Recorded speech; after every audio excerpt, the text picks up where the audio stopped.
All right, this is what it all comes down to, the build-up all weekend. We're in the top 16 ceremony right now for the 2023 G-Shock Presents Formula Drift Japan Round 5 here at Gransnow Okuibuki in the Shiga Prefecture.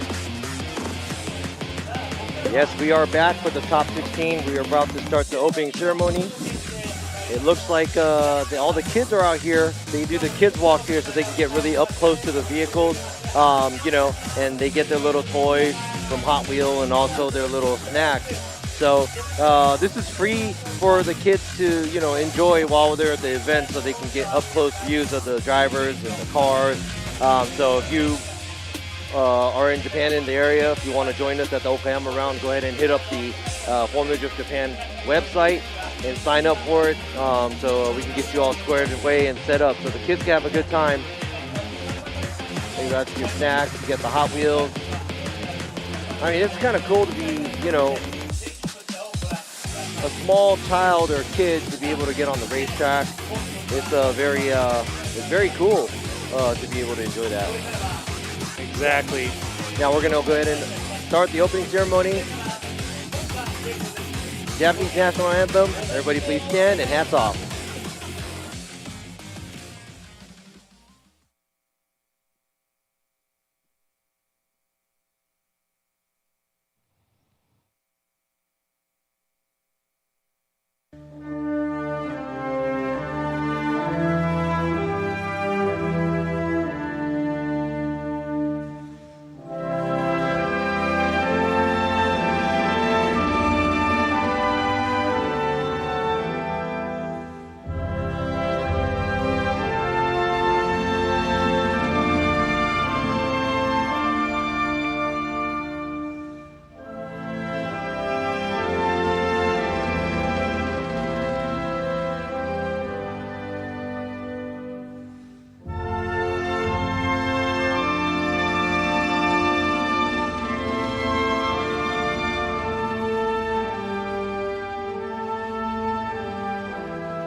All right. Now the Okuibuki round, the 2023, round 5, the one before the last one we have. The top 16 drivers that won the battles in the top 32. Here we are at the 2023 Formula Drift Japan, round 5, Okuibuki, the top 16 drivers. Let me go ahead and call them out. Starting all the way to the left of the screen, who qualified first, and after a one more time battle, came up and won, and now he's going to go into harder battles for the top 16, driving the Linglong tire, just Team Orange, A90 Supra, car number 4, Masanori Kohashi. Battling it out against him. He already got the Carbon Trophy last year here, but he wants it again. He's on the path to victory here in the Good Ride Motorsports GR Yaris, number 530, Wataru Matsuyama. Second battle of the top 16, all the way from Thailand. He is the young champion, driving the Mr. DIY Linglong tire, Drift Team Orange, S15 Sylvia. Car number 56, Ming.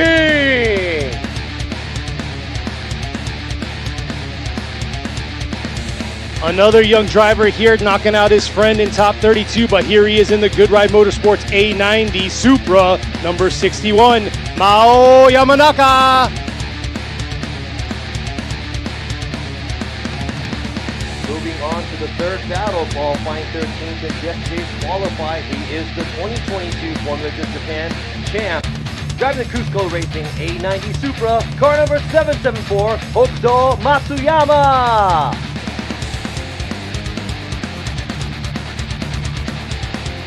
Going against him, he hasn't quite had a battle. He got a bye in the top 32, so he's ready to get that taste of some fenders here in the 5X Tire Navigate S14, number 3, Takahashi Imamura.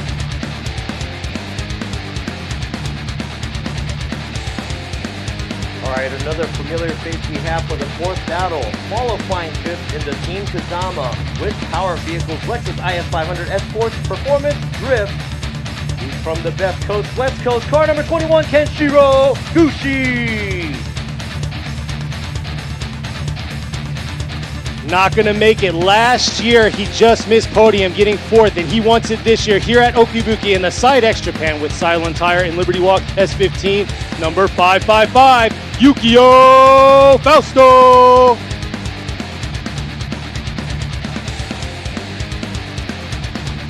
The next battle, currently leading the points. How far is he going to go? This young man just turning 14. Happy birthday to him. Driving the Cusco Racing GR Yaris. Car number 771, Hiroya Minoa. And here he is. He wants his revenge back from Ebisu. He's going to make it happen. A little beat up. Hats off to his team out there. The Team Magic with Red Bull FD3S RX-7, number 123, Mad Mike with it.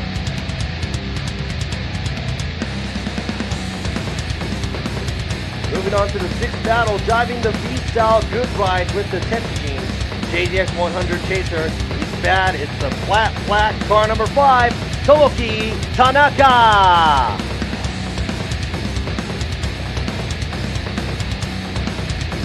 Here it is. He's a 2-time champ out here. Still has the same power plant, but here he is in the TMS Racing Team Silent Tire BMW E92, number 37, Koichi Yamashita.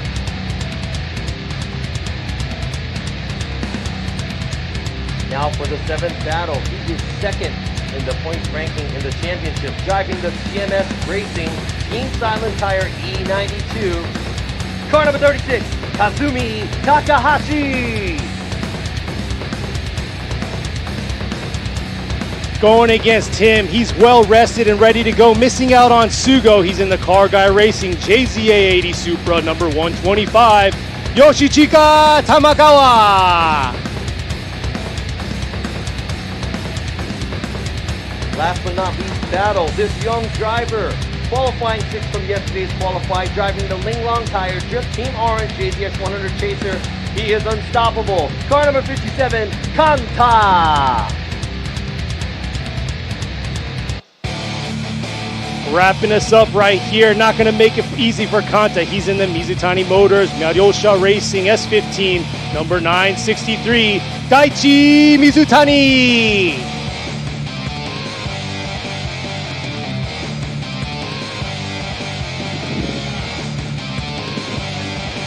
And that right there is your top 16 drivers. Made it through the top 32 battles out here, Okuibuki, making it happen. I'm ready to see them battle it out. What about you, Robbie? Oh, I've been ready. Top 32 kind of seems, it started off a little slow, but looking forward to seeing, great battles. It's always been like that. Everybody kind of gets their engine started a little later. So from the top 16, pretty sure we're going to be seeing a lot of door-to-door battles here at Okuibuki. Exactly. Top 32, like you said, was a little rough. We saw a lot of one-more-time battles, a lot of mechanical issues, stuff like that. But I got to say, this points race is insane. The top 11 drivers right now are fighting for that spot. They're 100 points away from that top spot. Hiroya Minoa, the young 14-year-old.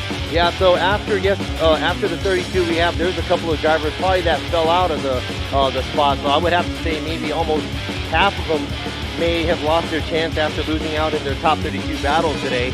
So we'll see who is going to be left after we see the results of today. Exactly. So here they are. They're rolling back to the pits. We're about to see our first one kick off.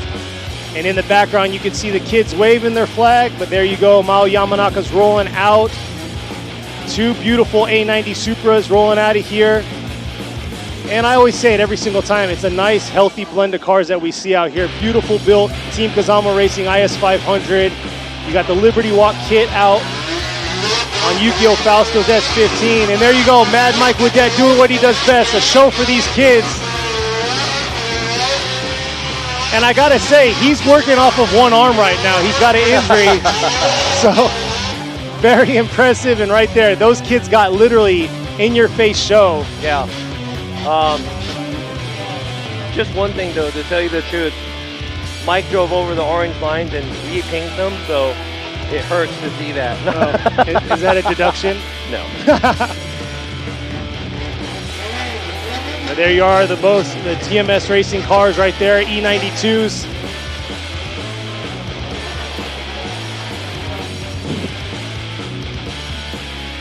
The last bit rolling out. The last two battlers here, Kanta and Mizutani, rolling out back to the pits to get their cars squared and ready to go to battle it out to see who's going to be moving on to the Grade 8.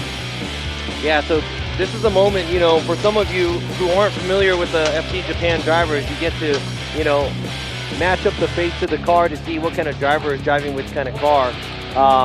You know, it's a full top 16 where we're going to have, you know, head-to-head battles all the way down, and we will find out who will be the top 3. But right here we have the Japanese commentators, is Tom Saiba to the right, Nobuteru Taniguchi in the middle, and to the left is Yoichi Imamura, is one of the FD Japan judges as well. So he'll be judging with me and Sean Adriano here. But then the Japanese commentating, if you want to hear the live stream in Japanese, you can go ahead and check out the Japanese live stream. And we're going to be taking care of the English live stream. Exactly. That's on Formula Drift Japan. Search it on YouTube. You can check it out.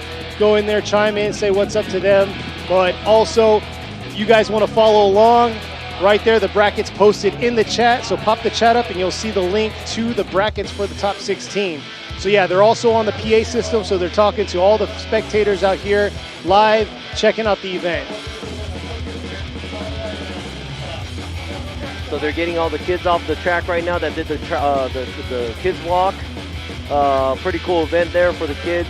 Inspire, you know, maybe one of those kids might be the next Hiroya Minoa, or one of those kids might be the next champion in any other, you know, race series or sure, something. So exactly. And like Robbie said, here we are right here on the other end. You got myself, Kenny Harris, Robbie Nishida, Sean Adriano. He beat me to the punch. There you go. All right, so let's go ahead and they give us this much room to talk. So. I know. Yeah. Robbie's camera shy right now, I think. No. Okay. So we have Sean Adriano. We're talking about him being a guest judge, but he's actually been the judge all year long. He's going to also take on Ogama as well. So thank you to him for making it out here. I mean, it's a long flight just to get over here to, you know, come to the events. And we do have 6 events total throughout the year. So thank you to Sean. And also Kenny, this is the last event that he will be at FD Japan as a resident in Japan, because he's moving to Texas. We're still going to have him join us for the Okayama round. So, but we'll finally get rid of him after that. Exactly. So that's what you guys wanted, right? Just kidding. Last like that. Yeah. But no, yeah, thank you all for out there tuning into us. I'm going to be chiming in on the live chat to y'all. Probably not typing in there, but we have Joyce out there that's going to answer to y'all. But let's check out our sponsors for this round at G-Shock Presents Formula Drift Japan. G-Shock, Edifice, Valenti, Yokohama, Bridgestone, Dunlop, Goodyear, Toyo Tires, Good Ride, Performance Tires, Kenda, Molino, Flyback, Silent Tires, Victor Tires, Linglong Tires, Moti Hyper Lubricant Technology, Carport Maruzen, Sports Service RSR, Bridge, Ogura Clutch, Rays, HPI, GR, Toyota Gazoo Racing, Cusco, Project Field, BN Sports, Swiss Springs, Hot Wheels, Kazama Auto Service, Comtech, Shibata Motorsports, ATC, Arai Helmet, Treasure One, CNAP, Hummingbird, FPV Drone, Kiva, Torque Drift 2, Gransnow Okuibuki,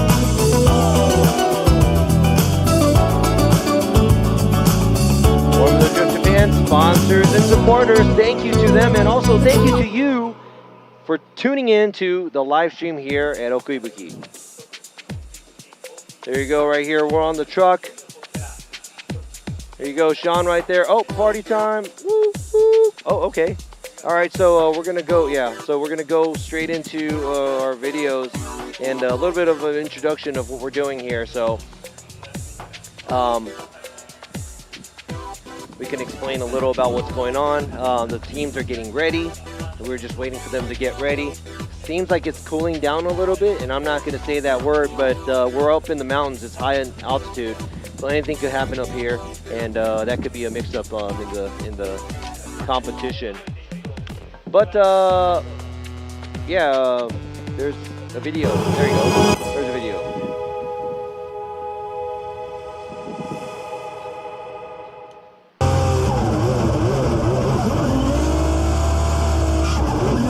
集中力を上げるために僕はお手玉やったり、あとキャッチボールしたりとか。目の動きって。そうですね。空間把握能力も上がるんで、あとは瞬発力と反応スピードを上げるためにやってますね。あとこうリラックスもできるのでやってると、このボール3つ使ってこう手玉こうやってちょっとやったり。これどこ見てるの？これ全体をぼんやり見てます。で落ちてくる球は見てないです。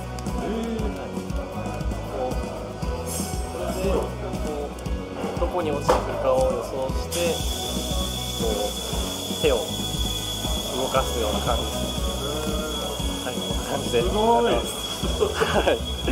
とりあえず無心になれるまでずっとやっていいと思います。効果あると思いますよ、僕は。はい、はい、ありがとうございます。All right, there you go. A good example right there. It's like, does he have any rituals before he goes to drive? And Kanta said, he plays catch or, juggles, and that actually helps him get better in reaction and also in depth, whatever that's in front of him and around the car and stuff like that, and also relax. So he does it until he feels completely relaxed or doesn't feel anything or has nothing in his mind. So some of these athletes are, doing some rituals that they have before they get into their competition. Too busy reading. No, I was just reading. It's true. Yeah. I do read it just like Joyce says. I do read it, and I do appreciate that. Thank you on the good lucks to my move and everything. But like Robbie said, rituals. Do we have any rituals? Oh, high five. High five. Like, do we have? Oh, yeah, we do a high five, and then Sean just watches us and smiles. I know. Yeah. And he just sits there and looks like Bruno Mars. Exactly. He has the good looks out of the group. There you go. All right, so looks like the first car went down. The first two cars went down to go get their tires ready to go. Yeah, Kanta's teammate. I was about to say roommate. Kanta's teammate, Kohashi. He is going against last year's winner here, Matsuyama. Now, Matsuyama qualified with the 97 last year. This year, not so high in the qualify, but he was 17th, and he knocked out his teammate, Tetsuya Hibino. And Tetsuya Hibino, he's one of the most aggressive drivers that we have in the series, but he was able to maneuver through, work his way around him, and made it into the top 16. So I'm pretty sure Kohashi, as the #1 qualifier, he does want to move along all the way to the top. So both these drivers have the eye on their prize. And who's going to make it to the top? Who's going to beat each other here at the top 16 battle? And there you go, the official stamp at Gransnow Okuibuki. We're about to start this top 16 battle, see who's going to move on to the grade 8. And like Robbie said, I got to say, Matsuyama, he podiumed here last year, so he knows what he has to do. Nothing has changed from last year to this year with the track and everything. It's just all about the conditions and the condition of the driver. I know he mentioned yesterday while we talked to him afterwards, he said something along the lines of, he's got a new engine because he blew the engine earlier on in the season, so it feels like the power difference is a little lacking. But hey, he knows how Kohashi drives, and he has to be aggressive against him. And Kohashi, in the lead, he does a good job, but in the chase too, he is a scary chaser. You don't want to be in a car in front of him because he will chase you down to wherever you have to go to. So Matsuyama also, probably refreshing himself. I saw him at Seattle and Formula Drift US last weekend, so he went to check it out, support some of his fans and supporters and sponsors out there. and he was out there to say what's up. So I know a lot of you foreign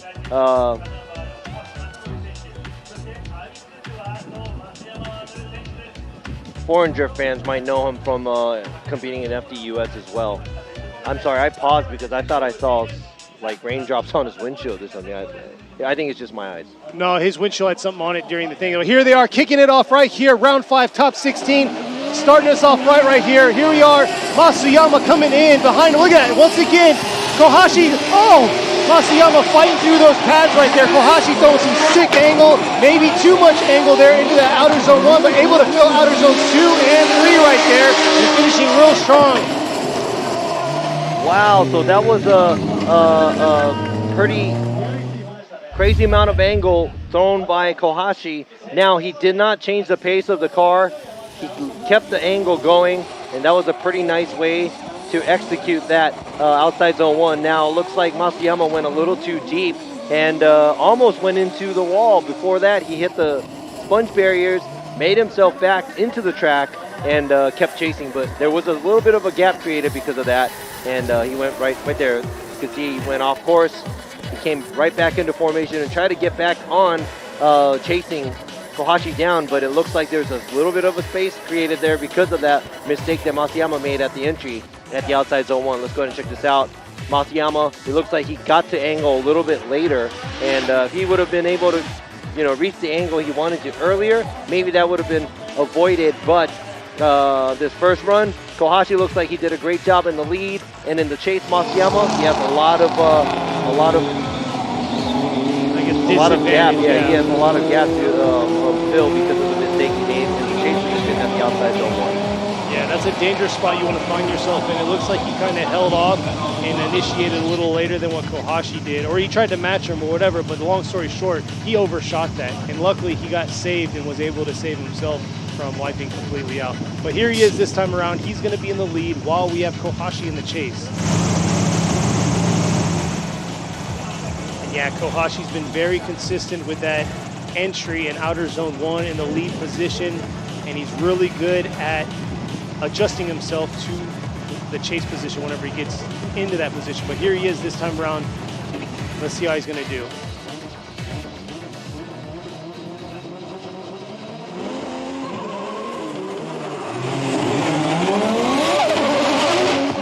All right, Matsuyama approaching the 3-2-1 here, coming around into this outer zone 1. But once again, real deep into that outer zone 1 right there. Finding himself stalling out a little through that after that outer zone 1 in left foot braking. Kohashi able to adjust himself to what Matsuyama was doing there, but not what we want to see in this tandem battle. Yeah, looks like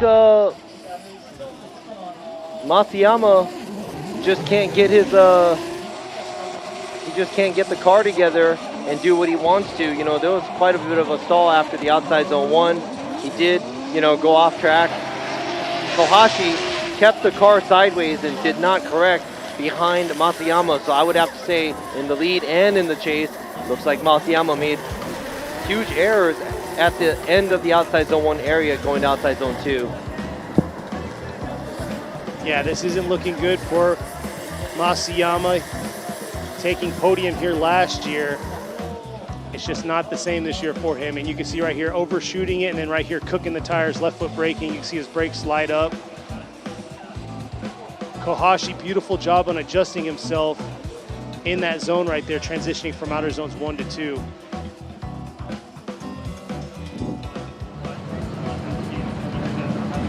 Right, so. All right, here it is right here. Imamura is going to be going left. Nishida is going left. Adriana also going left with the judges. And there you go, our first winner. Moving on to the grade is going to be Masanori Kohashi.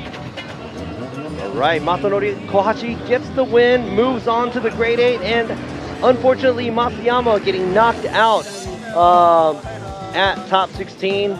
Probably not what he was expecting coming into this round because he was the winner of last year here, but hopefully he could do move further along the bracket here for the next Okayama round. All right, next up in the line, we have Ming. He's going to be in the lead while Mao Yamanaka is going to be in the chase. Ming qualifying 4th while Yamanaka qualifying 25th. So side by side by one another. 24th.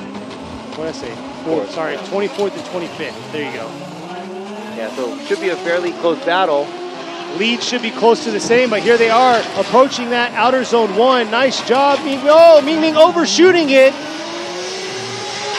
Half spinning through that outer zone 1.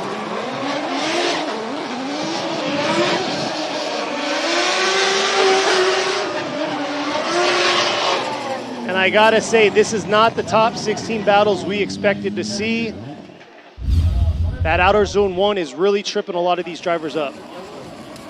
Yeah, it looks like Ming threw a little bit too much angle.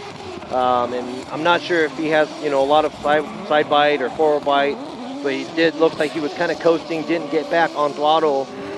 I'm not sure if that would have changed anything or not, but he did slide right off the outside zone 1. Pretty much that's going to be an incomplete in the lead position. And Mao Yamanaka is now going to have to lead. And Ming's just going to have to do everything he can to just give chase. Yeah, he went into full lock there just to save his car from completely getting destroyed by the wall there. And I gotta say, during practice Friday afternoon, he suffered some pretty extensive damage on the rear of his vehicle coming around to outer zone 4. Crew had to get back in there, get it all squared away and fixed. He leaked some coolant everywhere, all that stuff. So. Oh, and the front too. Yes. Yeah, it looked like the tire was pushed back to the wheel well. But, obviously they got the car all back together, ready to go. Here he is.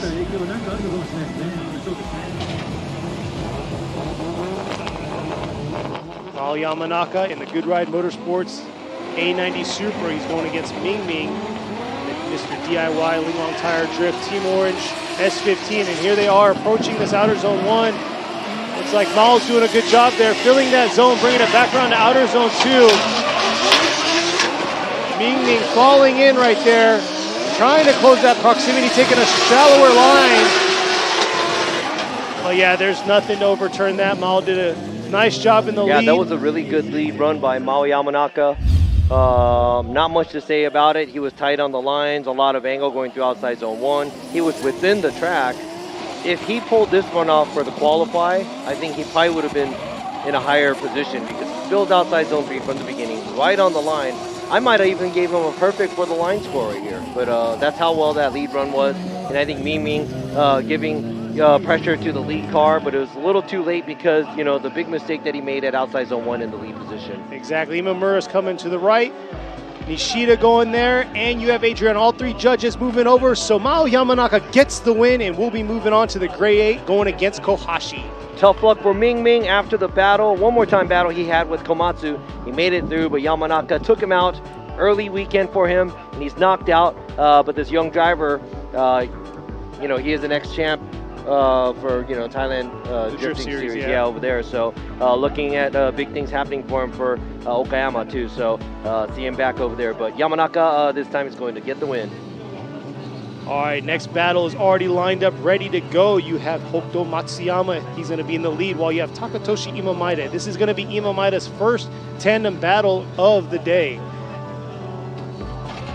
He got a bye around, so Bagiri wasn't able to make it to the line. He had issues from the crash that he had during practice this morning. And here we are. We're going to see how Imamura does in the chase, coming up into this 3-2-1. Whoa. Look at that right there, taking out the wing right there, bringing it back around here. Matsuyama swinging it back into this outer zone 3 here.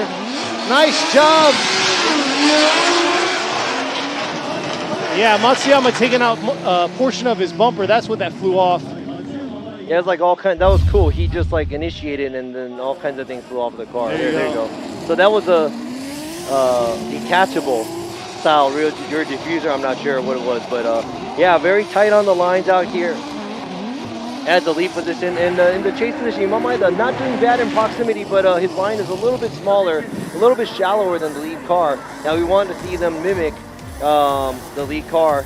And outside zone 1 looks good for both of the vehicles. Outside zone 2 looks like Imamura has to chase in a shallower line and shallower angle here outside zone 3, but he does keep the pressure on. So now it all depends on what Imamura does in the lead and how well Matsuyama's going to give chase. Yeah, Matsuyama definitely launched on that part in this stretch, and Imamura kind of got caught a little bit sleeping on there. So we're going to see how the adjustment's going to be when the tables are turned. That must be more carbon. He initiated and it was like $2,000 fell off his car. You're probably right. But no, I know he suffered some damage earlier on. I think it was during qualifier or whatever on that back bumper. So they probably tried to tape it or tack it all back together. But those 3-2-1 cones can't stop them. Yeah, and the 3-2-1 cones are actually not right on the line too. It's a little further out. So I'd have to say, I don't think the bumper flew off because he hit anything. It was like right by him, yeah. It kind of just flew off, so. But here we are, Imamura in the lead. The Black S14 going against Matsuyama in his A90 Supra. Matsuyama, he is the champ from last year. Looks like they're taking a slower approach this time around into this 3-2-1 to outer zone 1. Imamura bringing it back around, but look at the pressure right behind him in the chase, coming back around through outer zone 2 to outer zone 3. Getting right back into that pocket, swinging through outer zone 3 here. Nice job right in that smoke trail by Matsuyama. Wow, Matsuyama. That was a pretty nice chase by Matsuyama. Let's go ahead and check this out. Imamura too, being in the lead position, not bad at all. Now we have to see. Looks like Imamura takes it a little short at outside zone 2. And in the chase position, it looks like Matsuyama very similar to what Imamura was doing and putting on the pressure. Now let's go ahead and check this out, where both the vehicles clear the outside zone 1. Very nice, matching the angle. And right here, Imamura being a little shallow on outside zone 2 area. Then looks like Matsuyama was a little deeper in the zones in that chase let's position. go ahead and check this side by side. From the entry, it looks like Imamura wasn't as close. And it looks like there's more angle poured on in the lead position by Matsuyama and filling the outside zone 2 better. And looks like Imamura having to, shallow up on the line a little bit more on the outside zone 3 area in the chase position. Go ahead and check this out one more time. Look at this, and more shallower in the angle as well in the chase position. Man, but this is super close.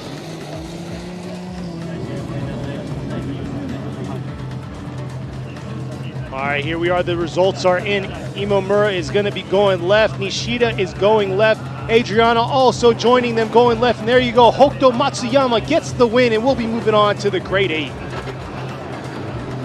Congratulations to Matsuyama, moving on to the Grade 8.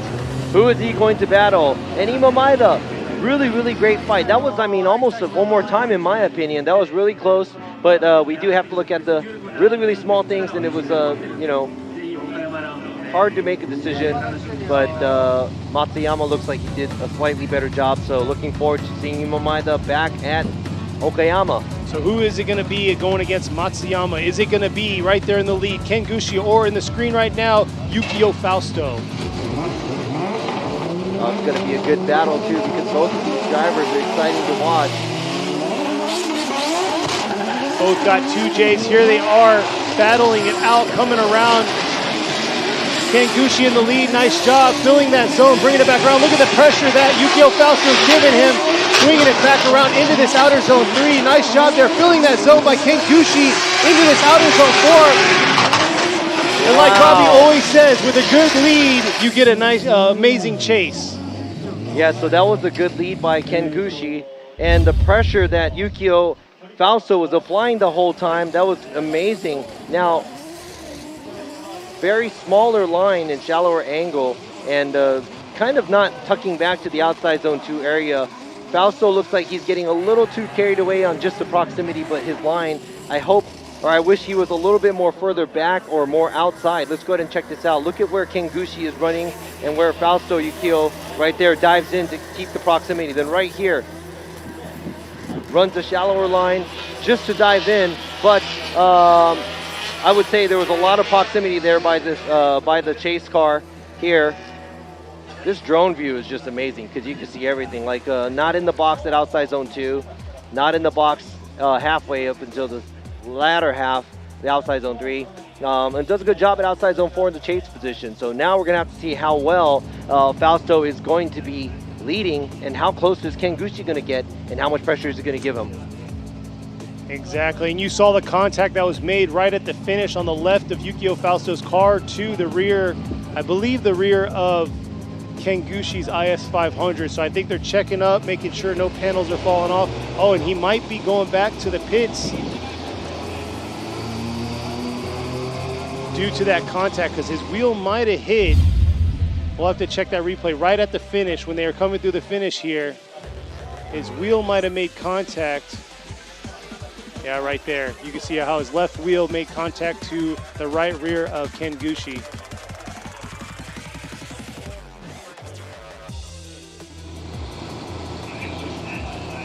And yeah, previous years, 2 years ago, the finish was actually after the bridge. So they would finish their drift all the way through till after the bridge. But last year we changed it to be bumped up due to moving outer zone 4.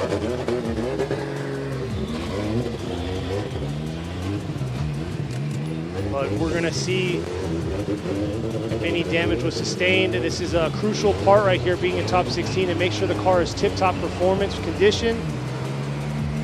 All right, so the front left of Yukio Fausto's car, they're gonna go ahead and check that out because there was that slight contact after the finish line with both of the vehicles.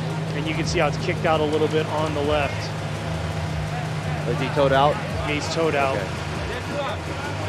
And there you are. I know in top 32 somebody mentioned they don't have air jacks, and I was like, here you are right here. Some teams do, some teams don't. So there's, you know, a few different styles and teams where some teams has a lot more, you know, they're more prepared, maybe because of budget and so much. Yeah, I was about to say. Yeah, that's right, preparation. Yes. English is hard. And there you go. The time doesn't start until they put hands on the vehicle. So they were checking everything out, seeing what tools they needed, and there you are. You can see them like a NASCAR crew out there, ready to take this wheel off. Got the power tools ready to go to square this front end up, and you can see how it's towed out. I believe that's his steering wheel facing out. They're gonna make sure nothing's bent or anything, but looks like we're gonna be moving on. That was our last battle on the left side of the bracket, but we're gonna be moving at the top of the right side of the bracket right here. This is a rematch. Who's gonna come out winning? Who's gonna be victorious? This was from Ebisu. They battled it out. Mad Mike says, man, I want revenge for this because Hiroya beat me out in Ebisu. I'll respect that. And there was contact too. Exactly, he's like, I'll respect that, but I'm coming back with some fire. And if you haven't been following him on Instagram and stuff like that, just check it out. The amazing amount of work they did. There's a lot of stuff to talk about with these two drivers. One's 14-year-old. He just had his birthday. On the other hand, Mad Mike traveling all over the world, doing great things with the cars, and you know, getting into that castle with the wall on practice day. Exactly, and here they are coming through, bringing it back around. Hiroya Minoa is in the lead right there in the Cusco GR Yaris. Swinging it back around, looks like Mike's taking a shallower line there through the transition in the outer zone 2, fighting his car to get back into this outer zone 3 here, into that pocket, adjusting himself, keeping that close proximity all the way to that finish.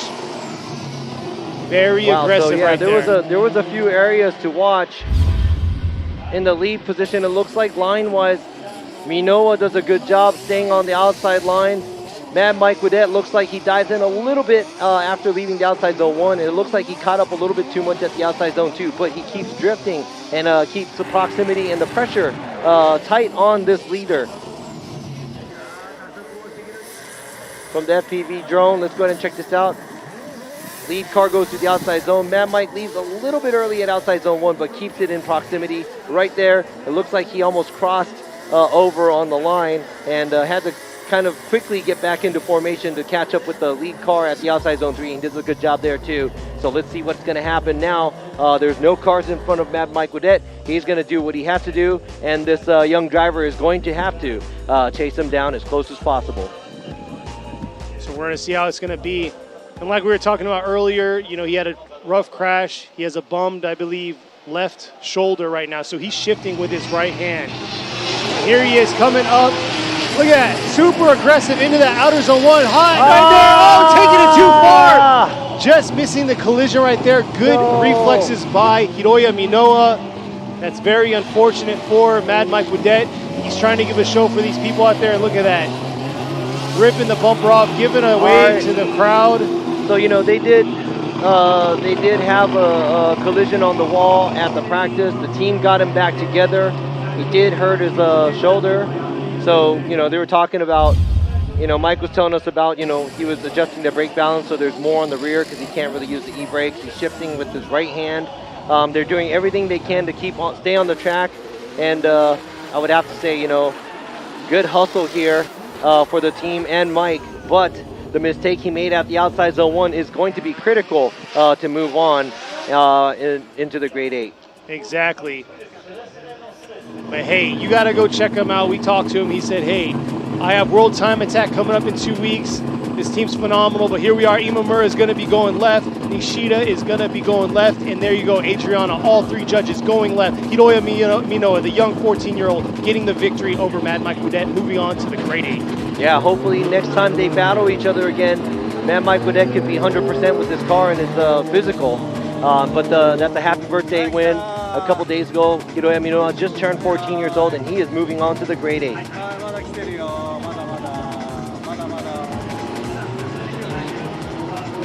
So here we are, the Cusco girls cheering on their victorious 14-year-old. But we got our crew out there, hats off to them, fighting this sun. It looks like it's shading over us now, but man, all these guys burnt out there, making it happen, fixing the sponges and getting these lines squared away for these drivers.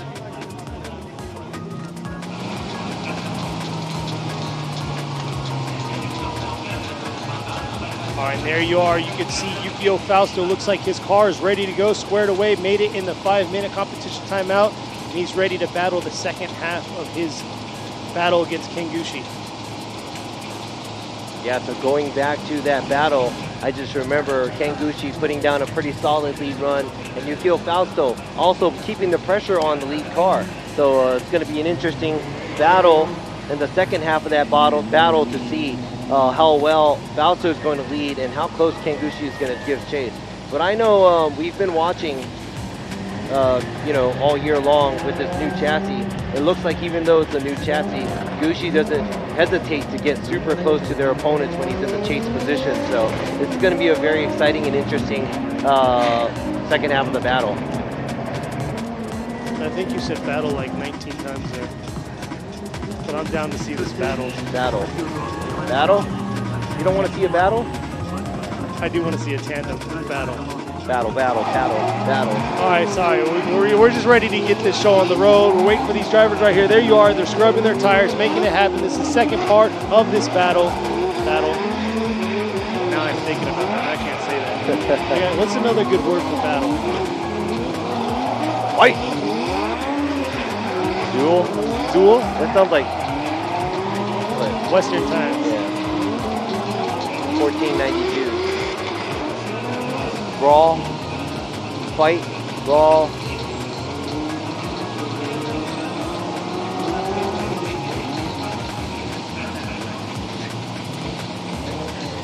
We're playing Scrabble up here.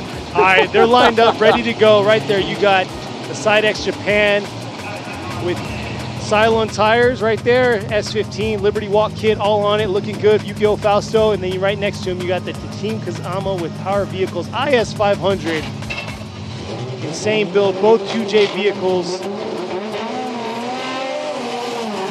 Let's see how it's going to be right here. The second half of the battle, Yukio Fausto's in the lead, coming up the strap into the outer zone 1 right here. Very aggressive. Nice job through the outer zone 1, kicking that smoke in Gushi's face, swinging it back around into this outer zone 3 here. Nice job right in that back line of outer zone 3. Gushi giving that pressure, taking a lighter line through that outer zone 3 into this finish. Man, the initiation by both of the drivers, and looked like Kengushi was falling behind a little bit, but he caught right up at the outside zone 1. But in the chase position, he does do this bobble here. Looks like he kicks out a little bit too much angle going from outside zone 1 to 2. Now, he tries to get right back to formation, just as how Fausto did when he was in the chase position. Gushi's trying to do the same thing. Let's go ahead and check this out. right here. And after this outside zone 1, it looks like Gushi gets a little bit too much angle. I'm not sure if like it went over center or something, but something happened there, and he had to take a much shallower line at the outside zone 3 area. Yeah, here's that side-by-side view. Early on pressure by Yukio Fausto right there, taking a shallow line through that outer zone 2, coming back around, filling that outer zone 3 with Gushi. See, now we're looking at, you know, good parts and bad parts of both of the drivers. Some areas, lead car filling the zone. Gushi better in the chase at the outside zone 1 on line, but after that makes that slight mistake. The proximity and the angle and everything. It's going to be a very, very close one.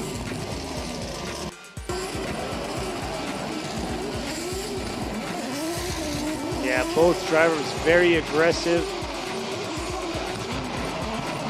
Laying down some smoke in each other's face. Yeah, this is a tough one for these judges. There were small mistakes by both vehicles in that chase and lead position. Yeah, so let's talk about the positioning. And it is very close, and it's small little areas where I'm going to bring up where some of the areas slightly Gushi is better on the outside zone as a lead vehicle, and Fausto not making it out to the outside zone 1 in the chase position and being a little bit shallower, but also on the other hand, he is advanced and better at some of the areas as well. So there you go right there. One more time for these two battling out. There was just too much. Small corrections for both of them on their next run coming back out, but overall they made the same amount of mistakes, what I saw too. Yeah, so some of the drivers in the lead position, they're doing better and deeper at some point. Some of the one of the drivers are doing a little bit better, they're closer, but they're shallower on angle or shallower on line. So it's pretty close to make a decision, and we have to go one more time. And let's go ahead and move on to the next battle. It's car number 5, Tomoki Tanaka versus car number 37, Koichi Yamashita. I can't read kanji. No, you're good right here. Yamashita's going to be in the chase right here. Look at that, coming around, hard angle, swinging it back around. Yamashita finding himself a little trapped right there, bringing it back around. Tanaka doing his thing in this outer zone 3 here. Dipping a tire, but filling that zone, bringing it back around. Look at Yamashita giving him this nice little tap right there into that outer zone 4. The outer zone 4 area, to be honest, that's not where we want the chase car to be, but it was kind of cool. But right here, outside zone 1, that's a huge mistake made by Tanaka, because he had to pull out a little bit of angle and take a smaller line, leaving the outside zone 1 a little early because he kicked out a little bit too much angle. Now, after the outside zone 1, looks like Yamashita got into formation, tried to chase down Tanaka as much as possible. Right there, Tanaka kind of shallowed up and went a different line all of a sudden because of the change in angle at the outside zone 1. But after that, right here, there's a tap by Yamashita. Not a big deal, Rubbing's racing, but Yamashita, we don't want to see the cars being side by side leaving outside zone 3 because pretty much Yamashita completely missing outside zone 4 in the chase position. Exactly, he did a nice job getting back in formation through that outer zone 3, but unfortunately, like you said, he just took a little bit too much advantage there and just it came down to a drag race to the finish. But we're going to see how it's going to be for Yamashita being in the lead this time, see how he's going to do his entry into outer zone 1, because Tanaka, I think he did a little bit too much for what we want to see in the tandem battles. He was a little bit too much 90, and he left outer zone 1 real early.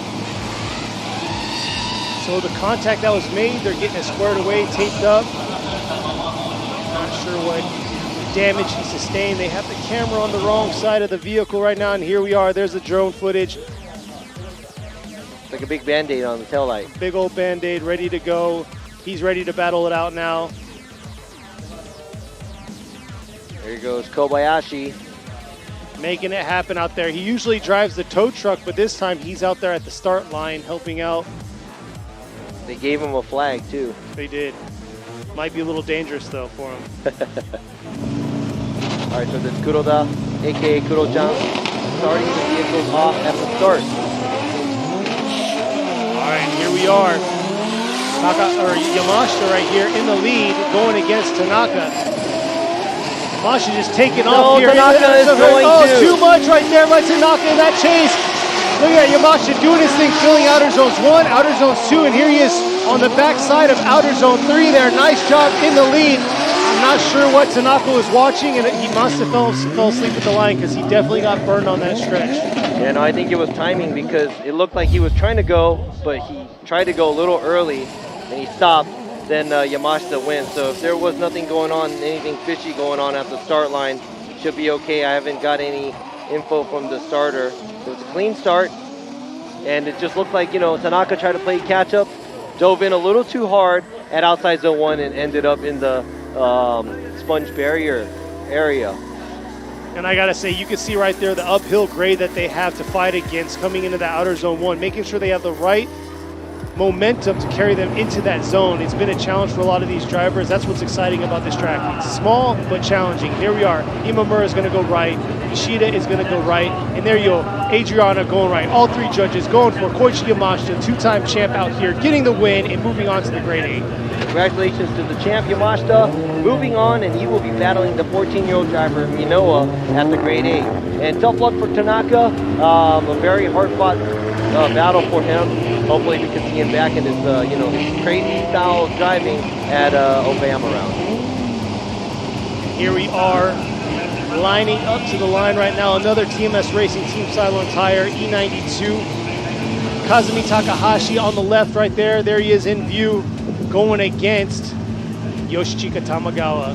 Tamagawa in the legendary JZA80 Supra. Missed Sugo round, but he's coming back out for a vengeance, trying to come back. You know, he got a lot of nice rest going on, so he's ready to battle out his whole. He got a lot of rest. You know, we'll play it as that. No, he's ready to battle out. He did a phenomenal job at 32, and he did an amazing job here in practice. But man, I gotta say, Takahashi sitting second in points right now, so he's not letting anything go here. Here he is shooting hard into outer zone 1, filling that zone. Looks like he left a little early through that outer zone 1, bringing it back into this outer zone 2. But look at that, Tamagawa placing himself right there, diving into outer zone 3. Look at that, pushing him along, bullying him right there.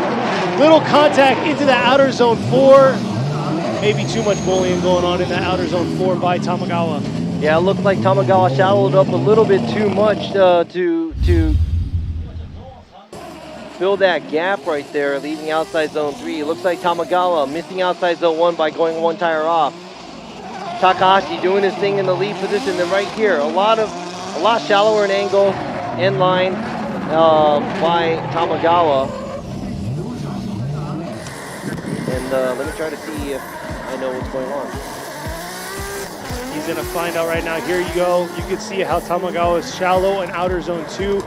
Trying to make up for it, bringing it back around, coming in late into that outer zone 3, adjusting himself, and you see that big adjustment correction right there, the contact that was made entering into that outer zone 4. This is going to be the best footage right here, swinging around. Tamagawa trying to make up for proximity through that outer zone 2, throwing him offline into that outer zone 3, and right there he just finds himself in the wrong situation. Yeah, so it looks like there was a wobble after there was a touch from the front left tire of Tamagawa and the right rear tire of Takahashi. So I'm guessing that contact is probably made because Tamagawa was being a little bit too aggressive, leaving the outside zone 3, and he didn't place himself right. But we'll see what the other judges have to say as well. So they're trying to find out right now. So if Tamagawa, obviously you saw he made the contact due to no error in part of Takahashi. So if that's the case, then it's going to be rewarded to Takahashi to get, I believe 10 minutes is what he's going to get to make sure that his car is squared away and good to go. And then Tamagawa has the option to use his 5-minute competition timeout, but we're going to have to see. They're going to make sure who's at fault right now. We're just trying to look at what we saw earlier too, right there at the spot. We don't want the car in the lead. We're going to check out the replay one more time. So we just want to double check to make sure that the lead car didn't take angle out. Leave and take angle out, which created the contact. So we're just going ahead and double check that. And let's look at it together. Looks like there's angle, looks like there's angle. There's too much smoke, but boom. It's hard to tell, but it does kind of look like the bump may be created by the chase car being a little bit too aggressive.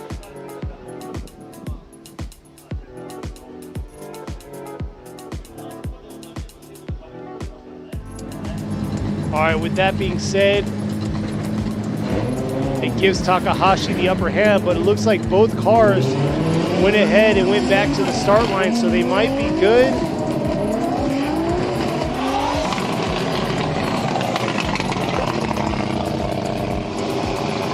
We'll see here, we're just awaiting, making sure he's getting the last word right there from the start line, guys.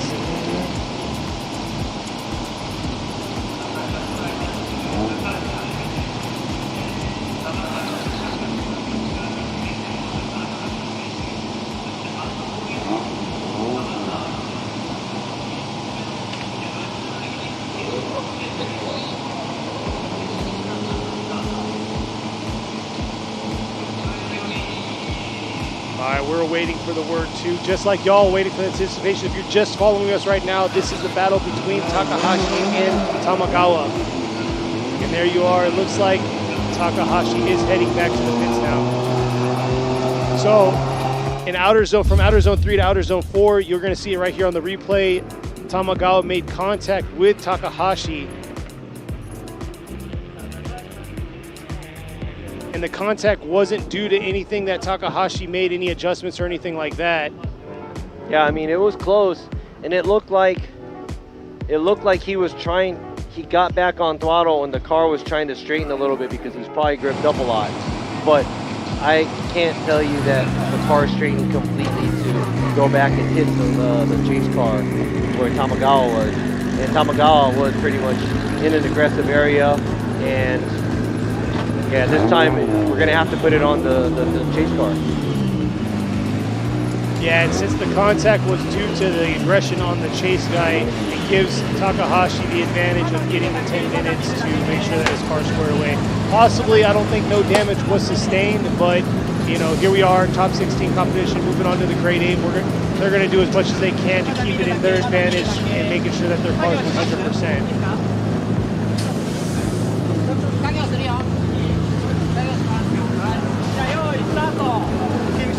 All right, so the competition timeout is just, no, I'm sorry, it's not the competition timeout. Since he did get the contact, he's got 10 minutes to check his car because, you know, he's the one who got hit, so.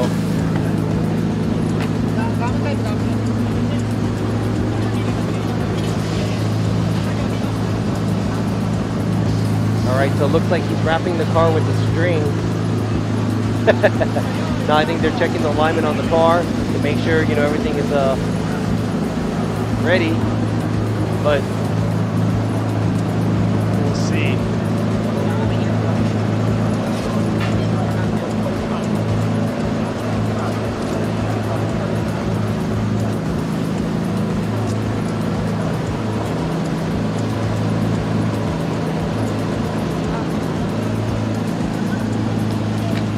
All right, his crew's working hard. They get 10 minutes to get this car squared away. We still got another battle on the right side after this one, and then we're going to be moving back over to the left side of the battle because we're going to see the Kengushi and Yukio Fausto one more time battle. There they are, making sure that the alignment squared away, nothing got damaged in that contact that was made in outer zone 3, or leaving outer zone 3 into the outer zone 4. Against Yoshihiko Tamagawa. Tamagawa coming out, missing Sugo round, last round about 4 weeks ago, making it out to this round.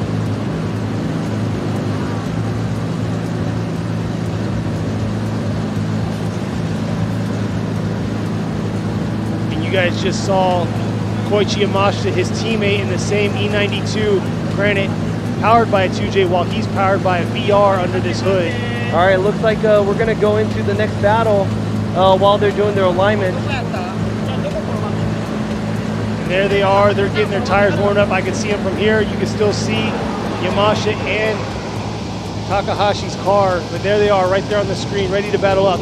It should be the last battle in the top 16. You got Kanta rolling up to the line, and he'll be going against Daichi Mizutani. Earlier we saw an interview with Kanta, what he does, preparations before he gets into the car and races. He juggles, you know, works on his hand-eye coordination. And then there you go, Daichi Mizutani pulling up to the line. Mizutani knocking out Kusaba early on in the top 32. While Kanta knocked out Sasayama. Yesterday during qualified, Kanta was the first to break that 90-point barrier. He got a 91 on his first qualified run. Yes, now let's see that solid 91-point run here in his lead position.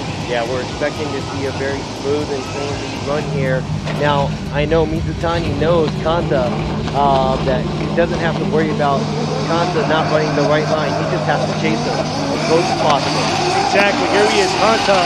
The Ling Long Tire Drift Team Orange, JZX 100. Look at that, real deep into the outer zone 1. Nice shot, bringing it back around. Daichi right there, bringing it into that outer zone 3, trying to stay in, taking a shallower line to keep that proximity to Kanta. Kanta rubbing that wall into outer zone 4. And it's like copy-paste every time with Kanta's runs. Yeah, Kanta, you know, he did dip a tire at outside zone 3, but other than that, very amazing in the lead. He does take the car all the way to the outside. Mizutani, slightly shallower line at outside zone 2, getting into the outside zone 3 a little bit later, but he does keep the pressure on. But there's a good distance in between. He wasn't super close to Kanta, but he wasn't too far either. So now it's going to be all up to how Mizutani is going to lead and Kanta giving chase. Now you see the distance in between these two vehicles. And the angle difference when they are getting closer and closer. But it looks like Mizutani's doing a good job trying to keep the angle of the vehicle the same as the lead car.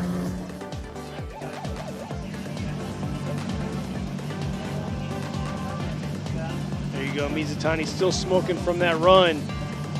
This time around, Kanta's gonna be in the chase. Mizutani is gonna be in the lead.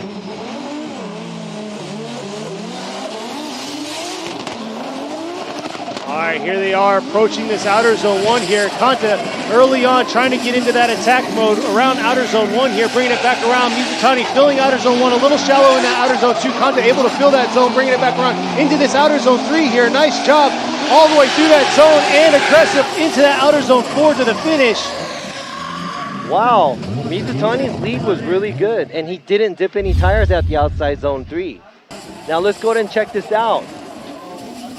Very similar to Kanta's lead, and I would have to say Kanta not as close as I was expecting, but Mizutani not filling outside zone 2 as well, but he fills outside zone 3 very good. In outside zone 4, he does an okay job, but towards the end, looks like Kanta keeps the pressure on after the outside zone 3. So let's go ahead and check out the replay here, and Kanta running the similar line, but right there, Mizutani not filling the zone as well as he should at outside zone 2.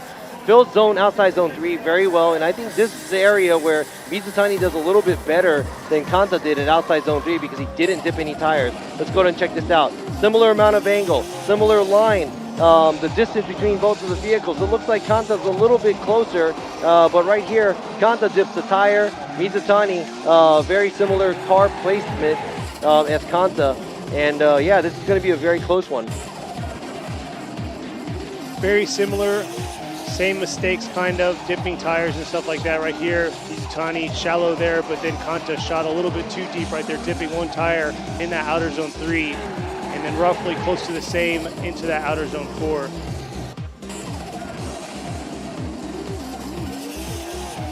There you go, one more replay, side by side, lead to lead, chase to chase.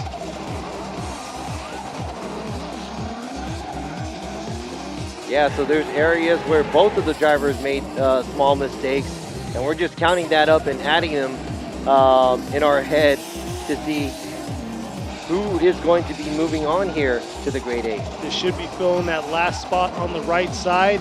We still got 2 other battles. We got to finish out the one previously, and then we have to go back to the other side of the bracket for the one more time battle between Kohashi and Fausto. Till then, we have to figure out who is going to be the winner here. Is it going to be Kanta in the JZX 100, or is it going to be Daichi Mizutani? I have a feeling it's going to be one or the other.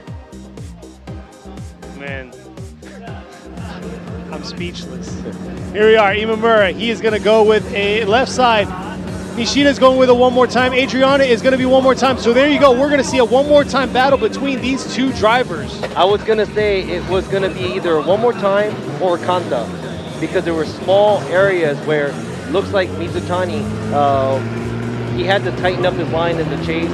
But at the same time, it was too close to call because both of the vehicles making small mistakes here and there, and they're switching up the mistakes. And yeah, we're gonna have to see that one more time because I think Mizutani's lead run was pretty good other than the outside zone 2 area. And Kanta, you know, dipping tires, that's another thing. He's going over the perimeters of the track, so we're gonna have to see that one more time. If he had the outer zone 3 cleaned up, he that would have been for sure Kanta. But at the same time, it would have been close because if Mizutani did a better job at outside zone 2 too, you never know what's going to happen. So here we are. We're going to see. This is a one more time battle. We're going back to on the left side of the bracket. The last battle on the left side of the bracket. Kenshiro coming all the way from the West Coast, going against Yukio Fausto, the fan favorite in the chat. Here he is coming around, representing Brazil into this outer zone 1 right here. Nice job swinging it in, keeping that close proximity to Kenshiro back around into this outer zone 3 here. Nice job on the attack. Kenshiro doing a phenomenal job, just like he did on his first battle against Fausto in the lead position. Wow, so once again, very clean, nice lead. I would have to just point out one thing right here. Kenshiro goes a little bit too over at the beginning of the outside zone 1. He goes off tire, but other than that, he goes right to the edge of the track, fills the zones very clean. Outside zone 2, 3, and getting to the outside zone 4 area. I think Gushi does this area the cleanest at outside zone 4, where he gets really close with his wing on the wall. Let's go ahead and check this out. A little off on the line at the beginning, but he gets right into the outside zone 1. Looks like Fausto does a better job at outside zone 1 in the chase position. Kind of skips outside zone 2 a little bit, but gets right back into formation and gets where he has to be on the line, giving chase at the outside zone 3 to 4 area. So now it's all going to be down. It's going to all come down to how Fausto is going to lead and how well Gushi is going to give chase. I think the team Kazama with Power Vehicles crew listened to you. They left that side of the wing off. They said, you know what? It's happened twice already. You know what? We got to keep fixing it. Screw this. Exactly. It's not worth our time here. So here he is. Hopefully it's not off balancing him. He's in the chase this time. Gushi, while he's going against Fausto in the lead. Fausto coming around into this outer zone 1. Nice job filling that zone real deep in that zone. Maybe too deep right there, adjusting himself into that outer zone 2, bringing it back around through the outer zone 3 here. Dipping a tire a little bit right there. Gushi keeping that close proximity. And that might have cost him a little bit, dipping the tires out at outer zone 3. Ooh, super close, super close. It all comes down to the wire right here. Yeah, so now checking this out, looks like Fausto also dips the tire right before the outside zone 1. Both the vehicles does a great job at outside zone 1. Outside zone 2, both the vehicles does a great job. Outside zone 3, right there. Looks like Fausto goes a little bit too deep and leaves outside zone. He angles up a little bit too much at the beginning of outside zone 3. Kind of leaves outside zone 3 a little too early. But at the same time, it looks like Gushi catches up and gets super close to him on outside zone 3. Now let's go ahead and check this out on the drone view. Man.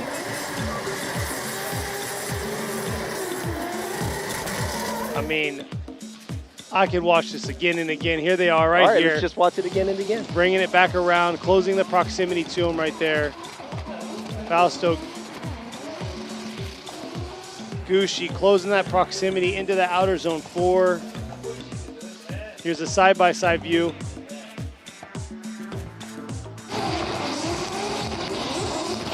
About the same, all the way coming back around into this outer zone 3.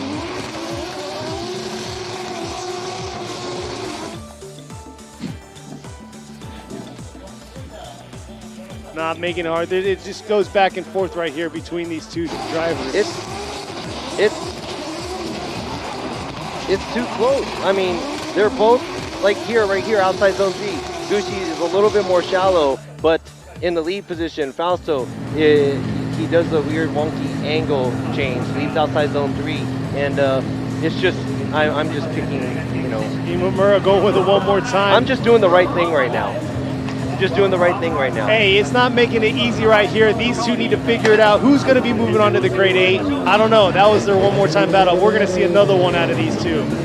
I'm sorry, guys, but it's going to be a one more time because it's too close to choose, because both of the drivers, not perfect, each of them making small mistakes in small areas or different areas. but it's very, very close. Now, this is a high-level battle because, you know, battles like this that are this good, I don't mind watching it many times.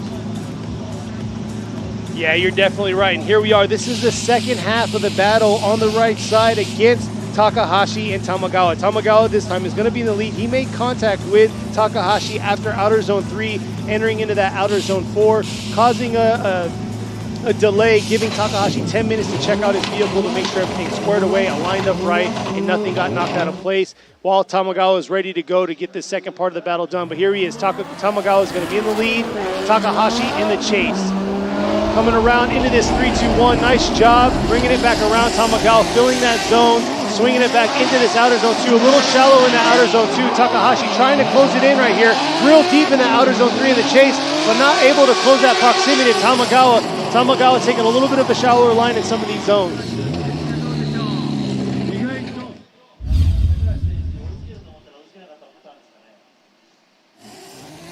Yeah, so it looks like Tamagawa does a good job at outside zone 1. Doesn't for outside zone 2 as well, but gets into outside zone 3 slightly late, but fills it correctly. And it looks like Takahashi is holding back or cannot catch up. I'm not sure what. Is he just kind of kicking it back because maybe he thinks he has a big advantage? That's true. That could be a factor right here because the contact that was made by Tamagawa on his lead run.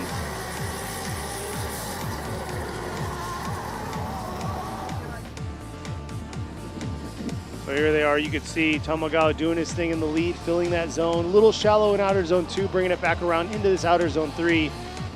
Takahashi real deep in 3 earlier on, but leaving outer zone 3 a little bit early.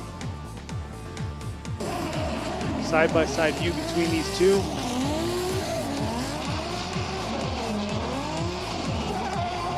Bringing it back around right here.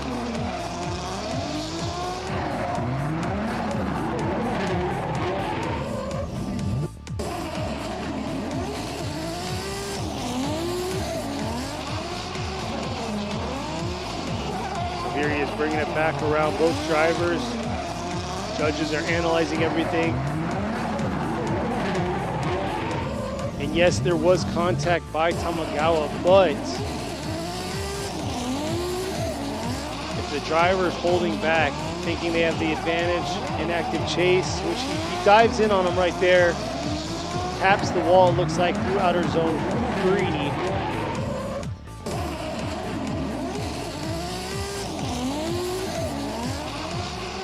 We'll see what the judges are going to call for this.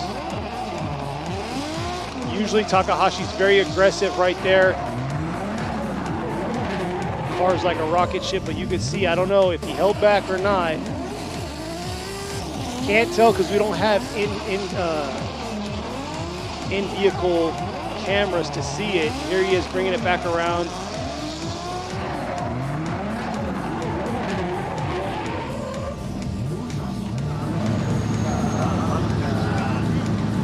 So we see, I would love to see a clean battle between these two. What do y'all think out there? I see y'all out there. A few one more times. We got a few Takahashis out there for the win.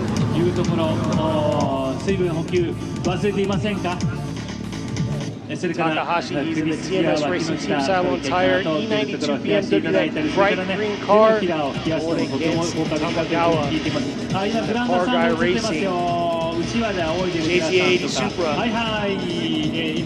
Fans out there trying to stay cool. There's a little bit of a breeze. Not really, actually. Not much going on. We're in the valley. We got a little bit of shade going, but we're going to see who's going to win this battle. They're still waiting in anticipation. You can see Tamagawa right there. Waiting. Yeah, so we were just, going back. This is what we came up with. And here you go. All 3 judges going left. So right there, Kazumi Takahashi's going to get the win, and he's going to be moving on to the grade 8. Congratulations, Takahashi. Tamagawa, good battle with Takahashi. Unfortunate there was that contact, because it could have been, if there wasn't a contact, it could have been a different call here. But we just wanted to double check to make sure that Takahashi, he got bumped and he corrected the other way. And we figured that if you got bumped, you might spin out or get kicked out a little bit more, and maybe he was off throttle. I don't know. But we just wanted to make sure that everything was right. But from what we could see with the cameras and the replays, I mean, it was a, you know, it could have been the lead car pulling out angle, and right when it hit, he just kind of gave up. I'm not sure. I mean, it was just weird, because usually when you're on throttle, someone bumps you, you're gonna go that way. But you know what?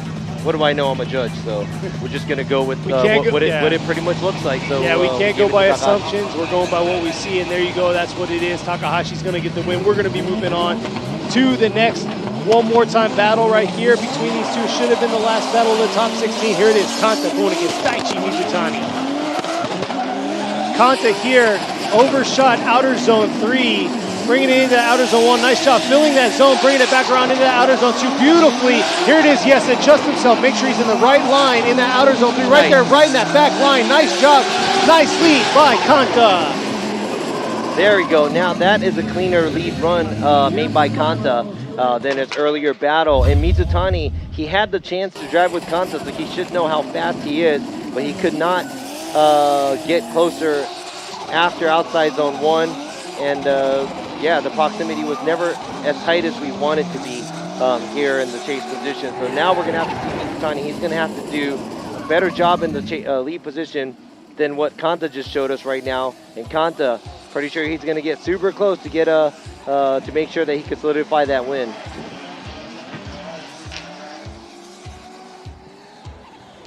Now we're going to have to see this second half. See how Mizutani's going to do. He's got to correct his outer zone 2. That's where he made his mistake. Wasn't quite deep enough in that zone. We're going to see what adjustment he is going to do, what replay he saw when he went back to the pits before this one more time battle. And both drivers patiently waiting at the start to get started.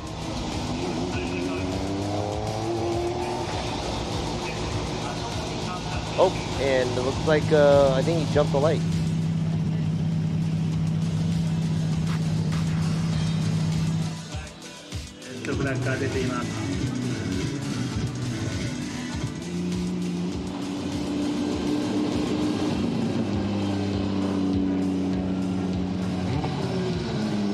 All right, after this, we got another one more time battle. It's a back-to-back one more time battle here.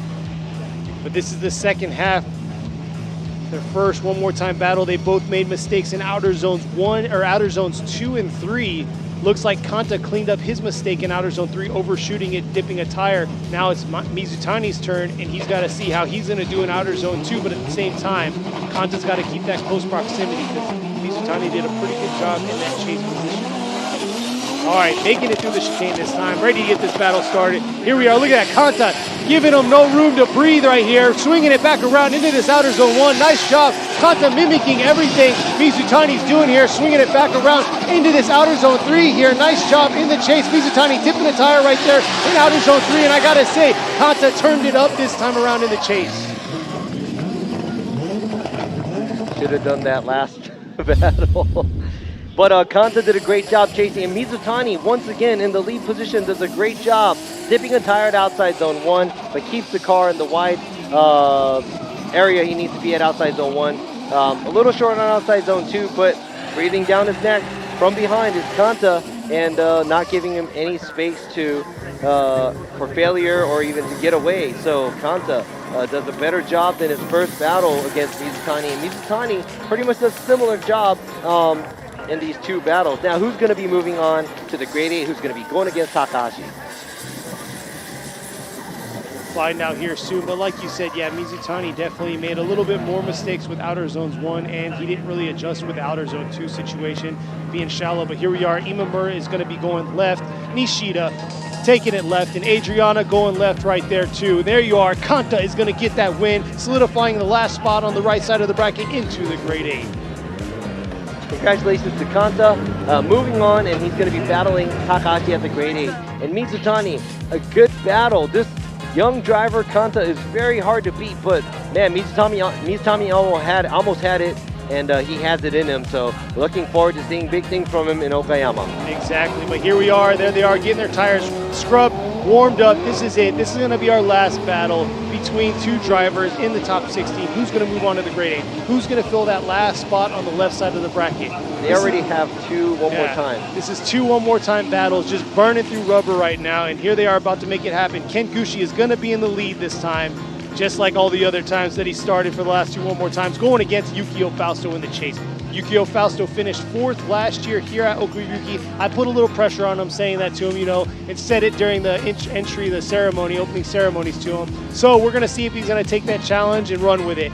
Here we are, 555 Yukio Fausto in the white S15 with the Liberty Walk kit, going against Kohashi wrapped around in the red and white Kazama Auto IS500.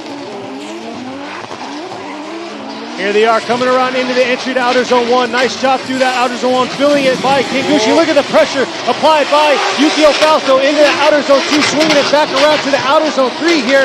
Nice job filling the zone, coming back around. Yukio Fausto losing a little bit right there in that second half in the outer zone 4. Wow, that was a lot of pressure from Fausto, but it looks like he kind of got a little too close. A smaller line over there. Going from outside zone 1, misses outside zone 1 and 2, and he took proximity over that. Now, once he got into formation outside zone 3, it looks like he was getting left behind from Kohashi as the lead driver. Now let's go ahead and check this out, see how close they are, and also what kind of lines they are taking. Now right here, it looks like not as bad as it looks like from the other view, but he does have to cheat the line at outside zone 1 and 2 to get close. Now after that, he does miss outside zone 4 area just to try to get back into proximity with the lead vehicle after the outside zone 3. All right, now we're gonna see how it's gonna be the other way around. Yukio Fausto is gonna be in the lead this time. Kohashi is gonna be in the chase.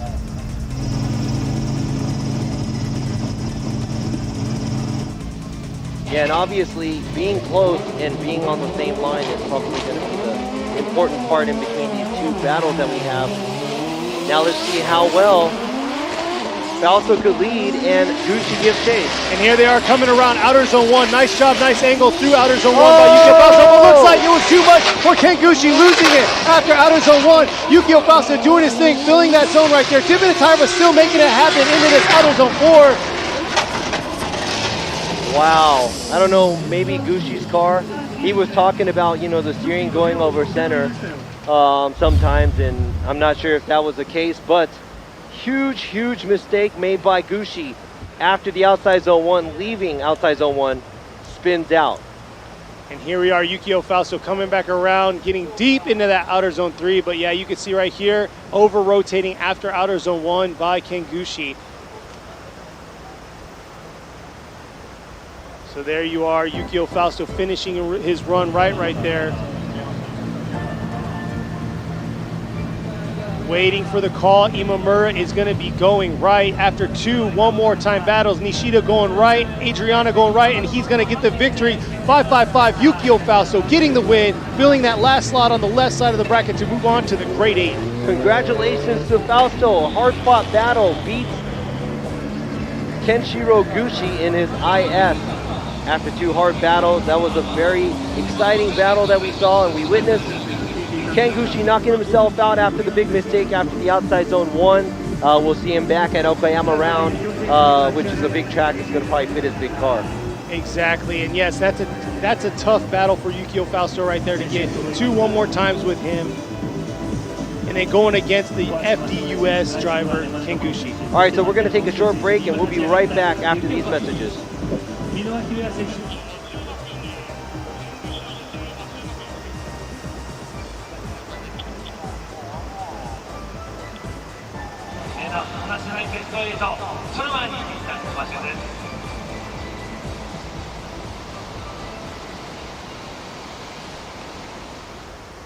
革新のカーボンベゼル。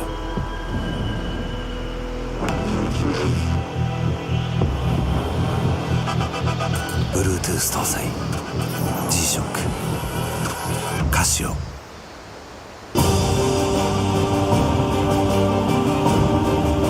The brightness called brilliant, blinding and vivid, Valentine.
究極の静かさと安全性、オンロード、オフロード、世界中で活躍するケンダ。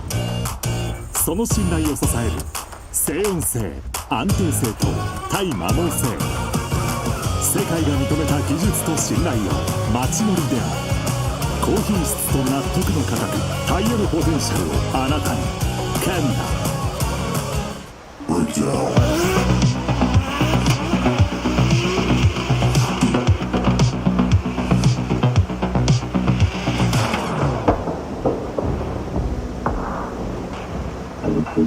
割のタイヤ。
What's up guys, it's Frederick Ospo and I use RSR suspension on all my drift cars.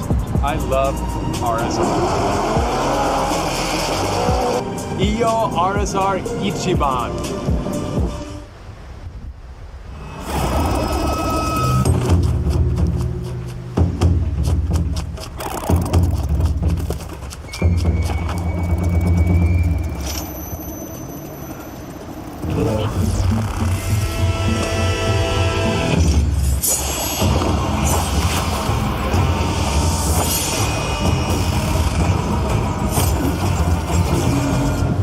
Made in Japan.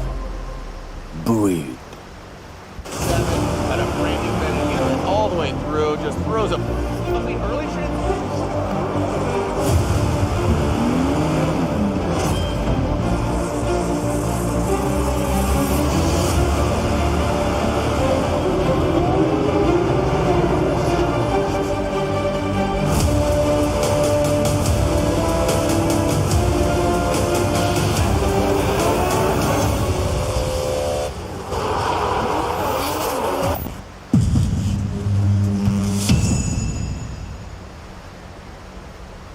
in a world of extremes.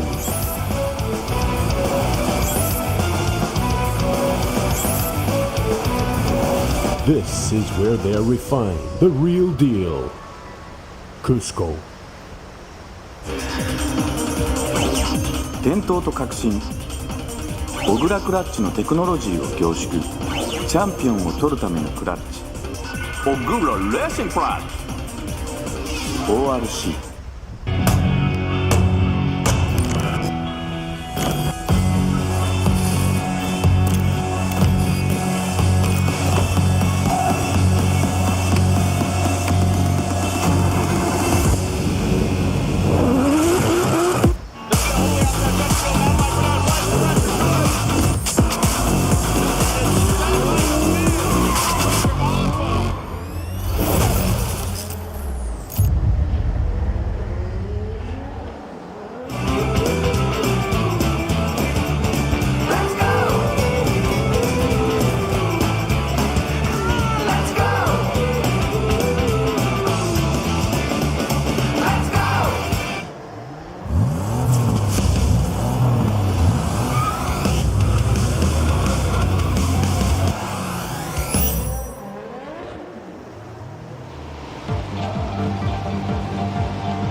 All right, we made it past top 16. Here we are moving on to the grade 8 of the 2023 G-Shock Presents Formula Drift Japan. Round 5 here at Gransnow Okuibuki in the Shiga Prefecture. All right, we're down to the grade 8, guys. You guys ready for some great battles? Battles. That's the key word today, battles. I did say it a lot, too many times. How do you say it in Japanese? Batoru. Tatakai. The fight. There you go. So there you are, G-Shock, our #1 sponsor out here for the Pro Series. And it looks like the two drivers ready to battle it out are already at the line, both rocking the brand new A90 Supra. You have Masanori Kohashi going against Mao Yamanaka. Didn't these cars just come out, or am I just old? Because there's a lot. There really is. There's two right now. And they're both 2J powered. So we're going to see how this is going to battle out. Kohashi's been doing a phenomenal job with a hard flick. Let's see this hard flick into this outer zone 1. Right there you see it. Complete 90, bringing it back around. Yamanaka trying to make up for it here, swinging it back around in that outer zone 2. Shallowing up right there in the chase through outer zone 2. Kohashi dipping a tire right there through outer zone 3, bringing it back around into the outer zone 4 there. But for some reason, Yamanaka unable to get closer in proximity. Well, it looks like Kohashi's car is maybe more gripped up. Yeah. So he does throw a good angle. Does great at the outside zone 1. Doesn't make it all the way out the outside zone 2. And does a good job at outside zone 3. He's like almost off or right on the line at the outside zone 3. But you know what? I think the only area that Kohashi in the lead position kind of missed out was on the outside zone 2. Looks like the angle difference is here because Kohashi has more angle in the lead, and he's still leaving Yamanaka in the chase, even if Yamanaka has a shallower angle.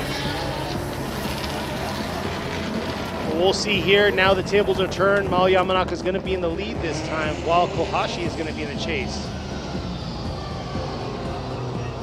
Right now, Kohashi, he's sitting 4th in the point standings at 224. And right now he has Takahashi and Minoa ahead of him because Sobagiri got knocked out in 32. So he needs to move on because these other two drivers are still in the fight for the grade 8. Here we go. It started. Yamanaka is leading now, and Kohashi giving chase. Here they are coming around into this outer zone 1. Dip in the tire right there by Yamanaka in the lead. But look at that, Kohashi super aggressive. See him swing back around into this outer zone 3.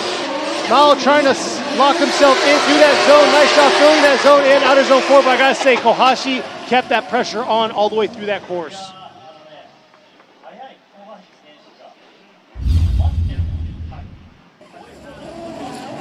So right here, it looks like Yamanaka does the same. Even better, he's right on the line at the outside zone 2. Both of the cars very similar. Doesn't make it all the way to the outside zone 2. Now, looks like Yamanaka handles outside zone 3 fairly well. And watching this right here in the view, Kohashi is applying a little bit more pressure than where Yamanaka was when he was giving chase. Now, Kohashi staying close, slightly shallower line, but he does dive in a little bit too much at outside zone 3, but he does back up the car so he gets back on out to the outside zone. Right here, if you can see the difference in angle and difference in line by these vehicles, looks like Kohashi mimics the line, and right here it looks like he dives in a little bit too much, then he starts to wind it back and get into place where he's supposed to. Doesn't get super close at the outside zone 4 either. And there's a side-by-side, lead-to-lead, chase-to-chase between these two drivers. Yeah, so it looks like there's a big difference in proximity. And I know one driver, and Yamanaka going tires off at the outside zone 1, kind of having to, lose angle going to outside zone 1 to 2. And there's a couple of mistakes seen by both of the drivers, but let's go ahead and make this call. Imamura is going to be going left. Nishida is going to be going left. And right here, Adriana going to bring it in and going left. And there you go. Masanori Kohashi is going to get the win and move on to the Final 4. Final 4 for Kohashi. Tough luck for Yamanaka. Did not make it to the Final 4, but made it to the Grade 8. So hopefully in the next round, he can make it further on in the brackets. But congratulations to Kohashi. Now he is a podium for sure because he's #1 qualifier from yesterday, so he's guaranteed a podium now. And yeah, that's big for the point standing because like I said before, he's sitting 4th overall at 224. And yeah, this is going to give him a major jump. So we're going to see how the rest of these drivers' fate's going to be. And here we are moving on to the next battle, the second battle, the left side of the bracket in the Grade A. You got Hokuto Matsuyama in the chase while you have Yukio Fausto in the lead. Man, it's starting to rain. Oh, it is. They're going. All right, here they are coming into this outer zone 1. Yukio Fausto in the lead, bringing it around into this outer zone 1 here. Nice job filling that zone by Yukio Fausto, bringing it back into this outer zone 2. Not bad, Matsuyama coming around into this outer zone 3 here. Getting that proximity. Nice lead run by Yukio Fausto. Wow, so they just went. I mean, it just started sprinkling, so I'm not sure if that's going to make a big difference in track condition, but they just sent it. And looks like Yukio Fausto did a great job on the outside zones in the lead position. He kind of does this thing where he throws a little bit too much angle, then kind of stalls it a little bit outside zone 3. But at the same time, it looks like Matsuyama's not even on the right line when he's entering the outside zone 3. So he is trying to get into proximity. So he kind of misses outside zone 1. Gets into the outside zone 2 in the chase position, but right here you can see the first half of the outside zone 3, Matsuyama doesn't even get close to the box, so he is taking proximity over a line. Now let's see how well he could do that in the lead position and see what Fausto has to show us in the chase position.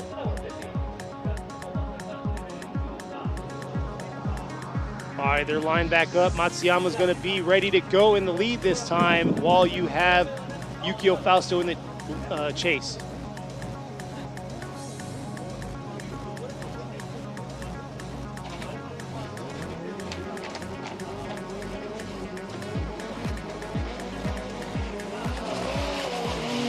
All right, so these drivers are going to send it. A little bit of sprinkling going on, but you know what? These drivers said, forget it, we got it. Matsuyama coming around. Look at Yukio Fausto diving. Oh, huge no. correction right there by Yukio Fausto from outer zone 2 to outer zone 1 to outer zone 2. Matsuyama doing things, leaving a little early in the outer zone 3 into the outer zone 4. What happened there?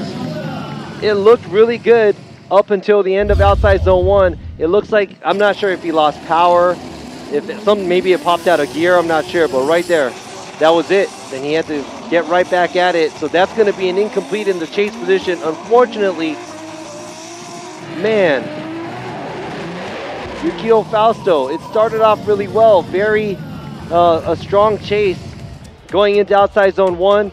The lead driver also doing a very good job in the lead position. Here we are, Imamura going right, Nishida going right, and Adriana going right. So right there, Hokuto Matsuyama gets the win and move on to the Final 4. Tough luck for Yukio Fausto. A huge mistake going from outside zone 1 to 2.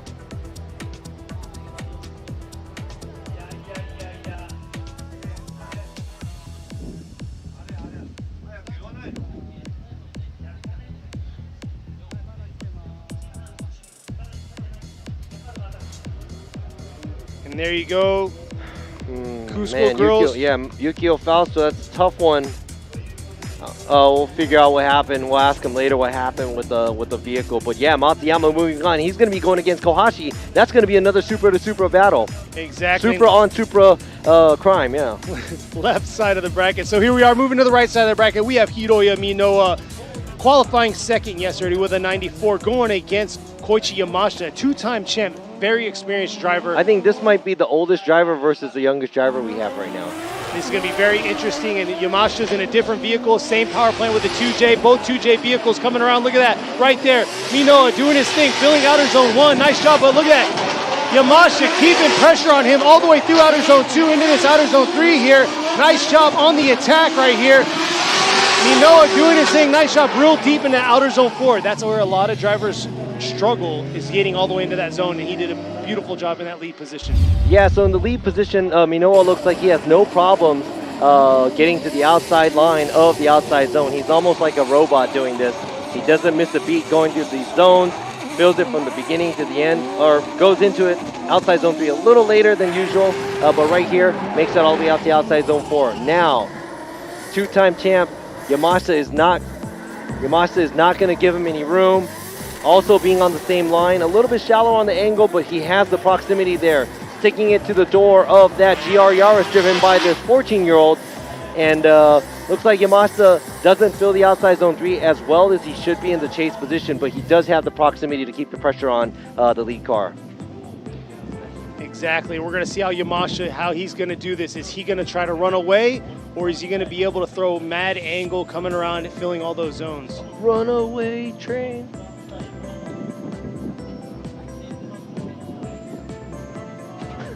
No comment? I'm dazed right now by your beautiful voice. But here we are. Let's move on. Hiroya Minoa in the chase. Yamashita in the lead. Look at that. Rocketing up into this outer zone 1 right here. Minoa matching that, bringing it back around through that outer zone 1. Nice pressure applied by Minoa. Beautiful job through that outer zone 2 by the lead, and in outer zone 3 right there. Not bad at all, but the pressure has been put on him throughout that track. Wow. Did you see? Yeah, the dive Minoa did in the chase. He had all 4 locked up because he went in super deep. Now, right here, mimicking the line, I think he was keeping the pressure on. Both of the drivers doing a good job, and you know what? Looks like Minoa, you know, taking a slightly shallower line at outside zone 3. But other than that, you know, pretty much looked very similar to what Yamashita did in the chase position.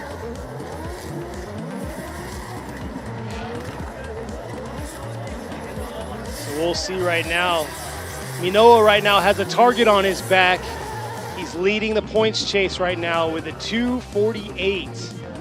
So a lot of these drivers are gunning for him. A lot of drivers are cheering for Yamashita to get that victory, to knock him off and give a little bit of advantage to Kohashi or Takahashi. Look at that side-by-side view. Minoa doing a phenomenal job riding that back line of both 1 and 2. Yamashita a little shallow there, but at the same time, Minoa was a little shallower in outer zone 3, so they both kind of had their fair share of mistakes in zones. And it comes down to this. I do like the attack that Minoa did in the chase, locking up 4 times. It's more risk, it had more risk involved, and he put a lot on the line. He's like, I know I have to be right there. I know he's gonna gun for it, and he made it happen. So huge adjustment. The spotter did a phenomenal job telling him, hey, you know Yamashita, he attacks. Man, that was a really good battle, but we have to make a decision according to what we see here. And I'll go ahead and explain myself why I made the decision here.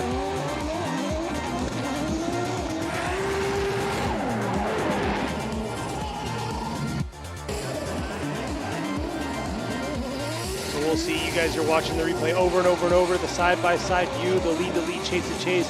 That's what these drivers are looking at, trying to find every bit of mistakes that were made by the drivers to tally up who's going to get the victory, or if we're going to see a one more time battle.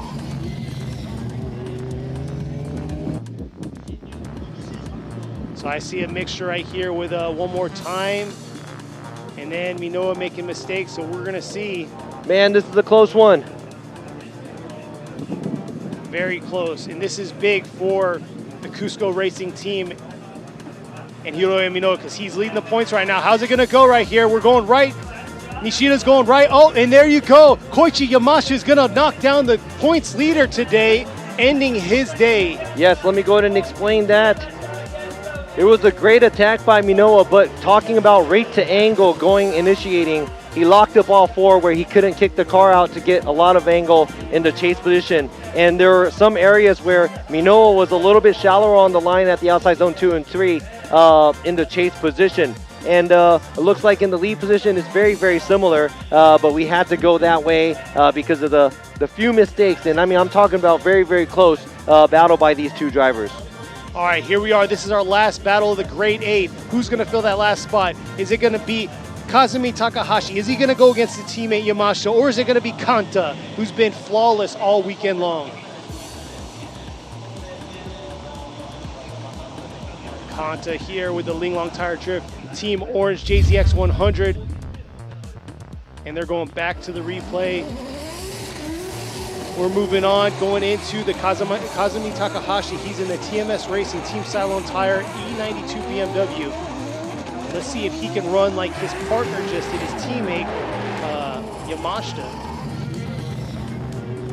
And there you are, there's Kanta ready to go in the chase.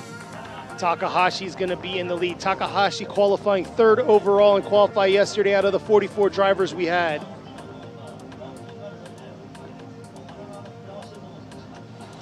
Yeah, so now the pressure is on Takahashi because his teammate Yamashita knocked out the points leader right now.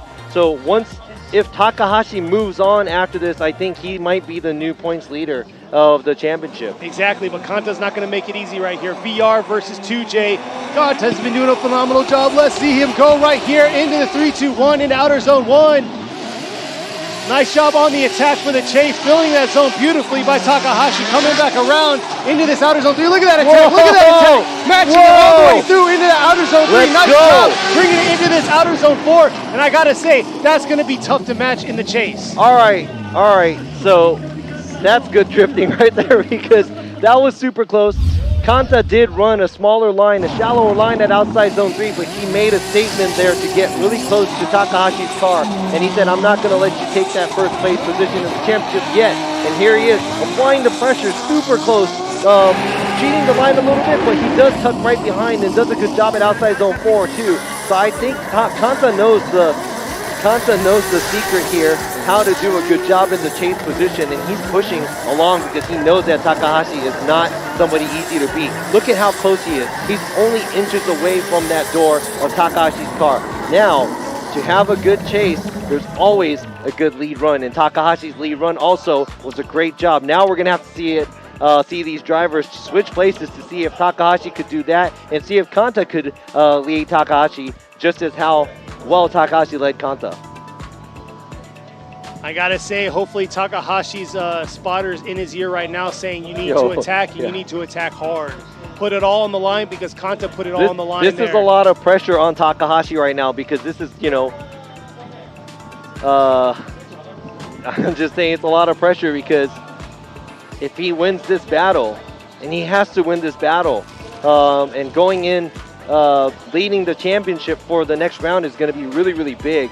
And I'm pretty sure Minoa and Team Cusco is praying right now for Kanta to move on. Because if he gets knocked off, Minoa finished 2nd and qualified while Takahashi was 3rd. So obviously he'll still be up in points against him just by a smidge. But we're going to see because Kohashi's right there fighting for that first 2. All right, here we are.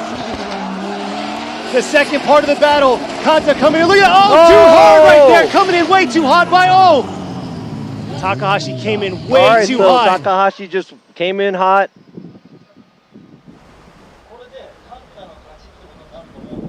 Hey, I gotta say, I was expecting this. I mean, yeah, we were expecting closeness, but Takahashi, like we said, I don't know, I think he pushed it a little too far. Way too aggressive, yeah. Hopefully, Kanta's car is gonna be okay. And I just want to double check to make sure that Kanta is doing what he has to do. Yeah, this is not the lead. I don't think the lead did anything to make that happen. I think the chase car did come in a little too hot. Let's go ahead and check out the replay one more time. And boom. Looks like Takahashi came in a little too hot. But it's looking good. Kanta's driving off.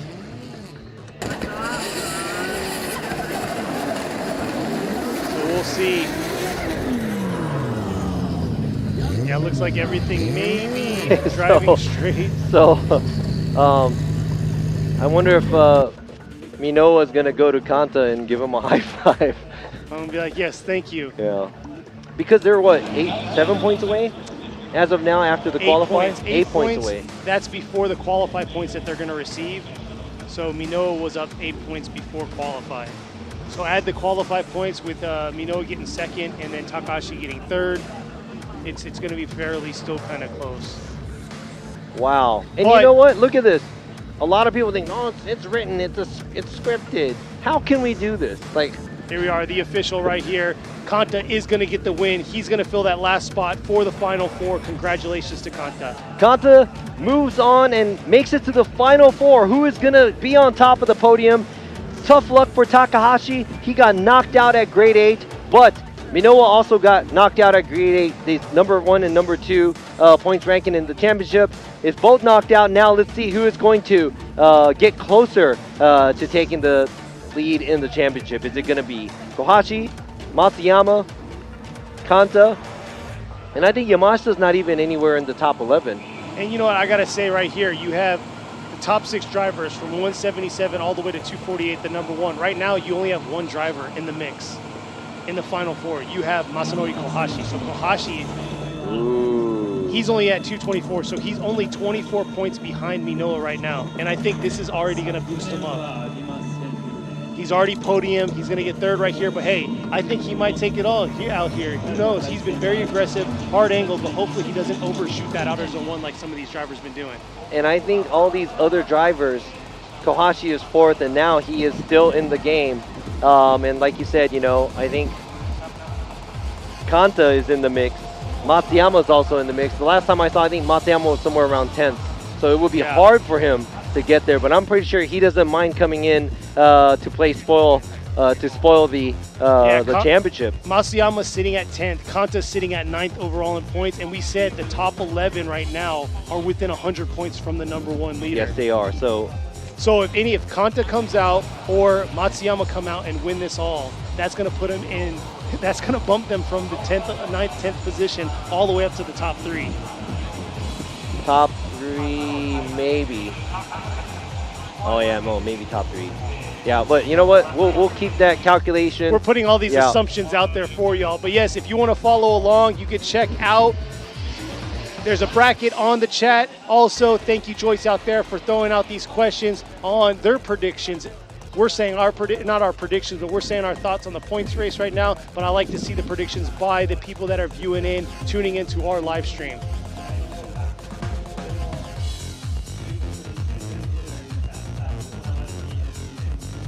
Yeah, so the drivers are getting ready for the top 4 battles. It's going to be Kohashi against Matsuyama.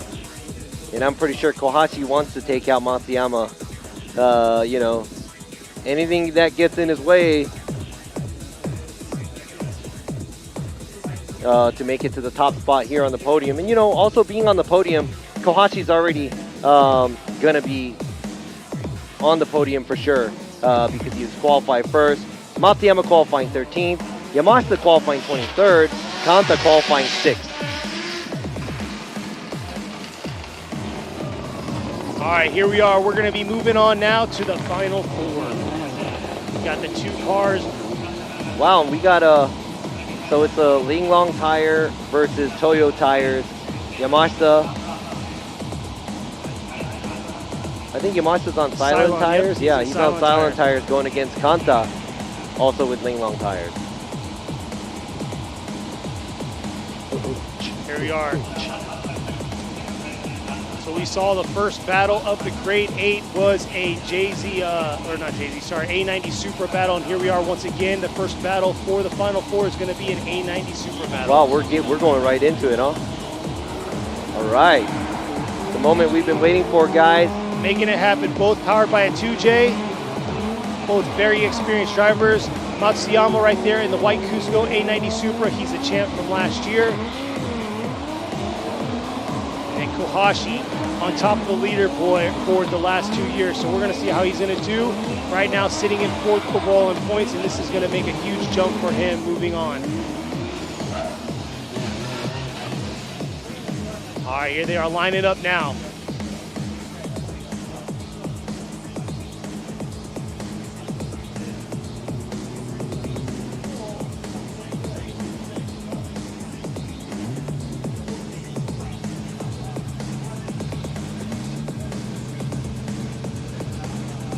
All right, here it is, Kohashi, gonna be in the lead.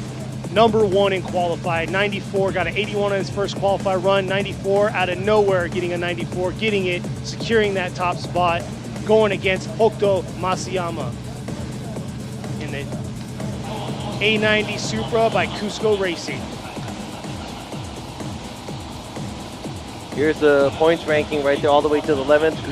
Kusaba's out, Matsuyama with the 159, Kanta with the 166. Pretty sure these drivers want that 100 point from winning the event. Now Hiroya knocked out, Takahashi knocked out, Sobagiri knocked out, Kohashi still in the mix. So Kohashi has one up on everybody right now because he might be the new points leader. Have to see what's going to happen here because I think he has to be at least 2 places ahead of the leader right now.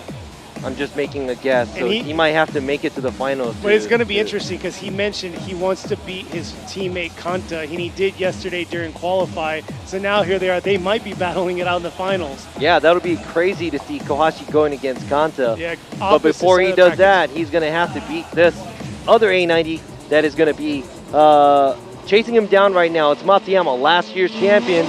Not easy to beat. Exactly. Here they are leaving the chicane now.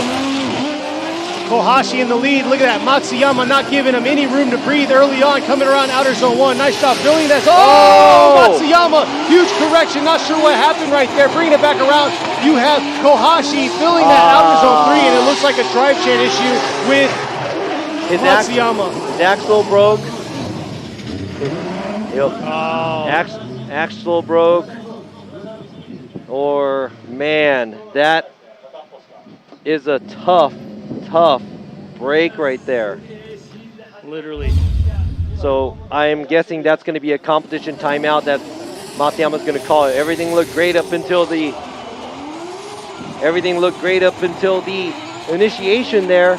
Kohashi just doing his own thing in the lead position, and he does make a lap, and he finishes his lap, and that's 1 lap for him in the books, 1 step closer to being on the top of the podium, and also being a leader of the championship.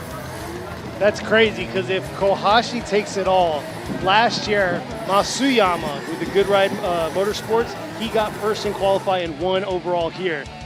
Kohashi won first in qualify, and if he wins it all, it's something about this place. You get first in qualify, you know, it's just you're locked and good to go. Yeah, I think so. And right there at the start line, waiting for things to happen. Kohashi is just waiting, but there's a competition timeout probably called by the Team Cusco. Let me see and find out if they're going to even try to give it a try to fix the vehicle, or if they're going to have to call it. All right, you can see him right now pulling up to his pits, the Cusco Racing team. They got 4 cars running.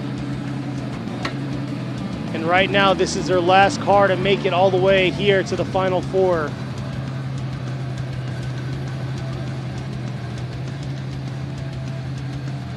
We're gonna wait here, we gotta wait.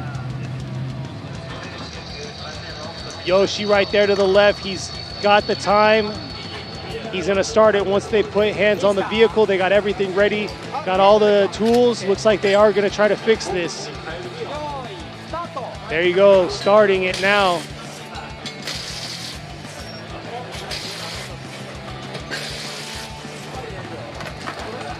All hands on deck now.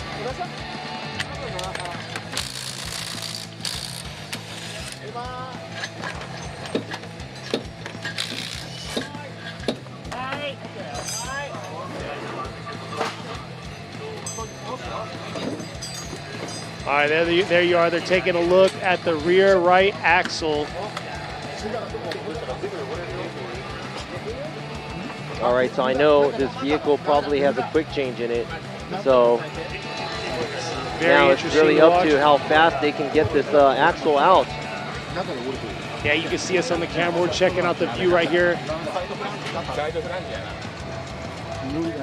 Yeah, I know since they got an incomplete for the first run, it's still not over yet, because if they can get the car back out and if anything happens to Kohashi, they still have a chance to get back in the fight. So not giving up that easily, but looks like there's no wrenches on vehicles, so they're probably assessing that it possibly could be longer than it. I mean, if it's the diff or if it's the side shaft of the LSD, that could be something too.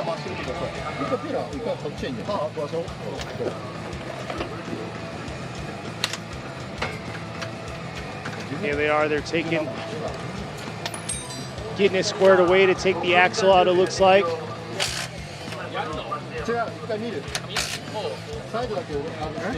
All right, looks like they are starting to unbolt the axle from the diff, the quick change diff on the rear.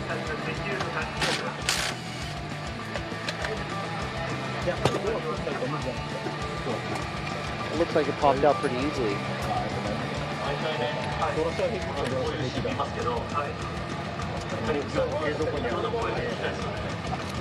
Now we are looking at the crew pulling out the driver's side in Japan right-hand drive, the right side axle of Matsuyama's car. And you know, this weekend's been a rough weekend for a few of these crews, so hats off to all the crew members behind the scenes making it happen. You can see it right there, Cusco Racing Team, and it looks like they may be calling it, not sure, but they're not giving any smiles or a glimpse of hope there on their faces. And there you go, Matsuyama coming out of his car, giving the big red X, saying, hey, we're gonna have to tap out here, unfortunately, and that is very unfortunate for him. Wow, wow, wow. Matsuyama, another car issue, and he is knocked out.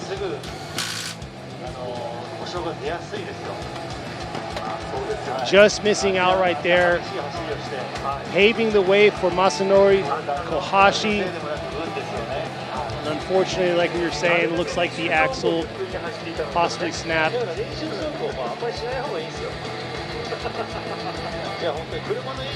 Yeah, so, you know, the longer and the more you drive, you know, making it into, there's a higher risk of the car breaking, obviously, you know, because you're using it many times and under the stress and the pressure that you drive the car in, you know. This is something. It's crazy because if you go to, I believe, the Cusco Racing Team's Instagram, or no, Kusaba's, they did a full rear end swap on Kusaba's. Maybe this one could have used it. Well, I think Kusaba's maybe had a problem, I'm not sure. Yeah, so, but here he is, back at the line. Wow, so right here, Matsuyama qualified 13th. So if Kanta moves on, Matsuyama still has a chance to get on the podium. But if Yamashita moves on, Kanta's going to be third. There's going to be Kohashi's bye run, and he is going straight to the podium. He's either going to be first or second here at Okuibuki, and he may be the new points leader in the championship. Here he is showing the fans that his car is ready to rumble in the final battle in the finals here. Round 5. Here at Gransnow Okuibuki. Wow.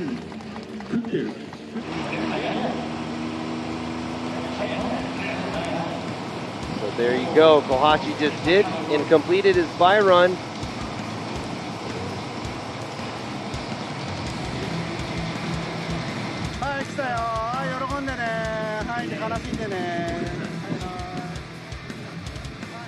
So very unfortunate for Cusco. But the Linglong Tire Drift Team Orange Kohashi gets the win on the left side, filling in that final spot into the finals. Who's going to go against him? Is it going to be Koichi Yamashita, or is it going to be his teammate Kanta? It's going to be very interesting if it comes down to Kohashi and Kanta, but let's see if Yamashita, the two-time champ, can, make it to that, top podium spot, because it's been some time since we've seen Yamashita up there. Yeah, I mean, maybe it was a little bit of time trying to get used to the new car because he's in the E92 platform. A little bit different from the JZX that he's been in, winning the championship twice. And now it looks like I'm hearing Kanta might have to call a competition timeout because he still has damage from that hit that he had from Takahashi when he battled his grade 8. And, it was in between, so it doesn't matter. He doesn't really get an extra time because of that hit, because that's a battle that we had before. Oh, you know what? Actually, they're not. They're actually going to go. They're making it happen, so it looks like it's good to go. And so we'll see right here. Koichi Yamashita is warming his tires up right now in the burnout box. Kanta right there on the screen, you can see he's making sure everything's good with the car. Alignment-wise, coming down into the burnout box to warm his tires up, and then we're going to get this battle started. This is it. The final battle on the right side of the bracket. Wow. This is happening finally. We are here after the top 32 battle, going to the top 16 battles in the grade 8s, final 4s, and this is the second final 4 battle. It's Yamashita, the vet, driving the E92 BMW, packed with a 2J, winning Formula Drift Japan Championship twice, going against a young gun, living all the way up north at Ebisu Circuit area. Yeah, Yamashita. Working at Ebisu Circuit. Yeah, Yamashita was our COVID winner, like back-to-back, so I'll give you that to him, But now, like you said before, he's in a new platform, so it looks like he's been getting a feel for it throughout this season, but he's starting to dial it in and put the car where it needs to be. Still rocking the 2J just like he was in his JZX 100.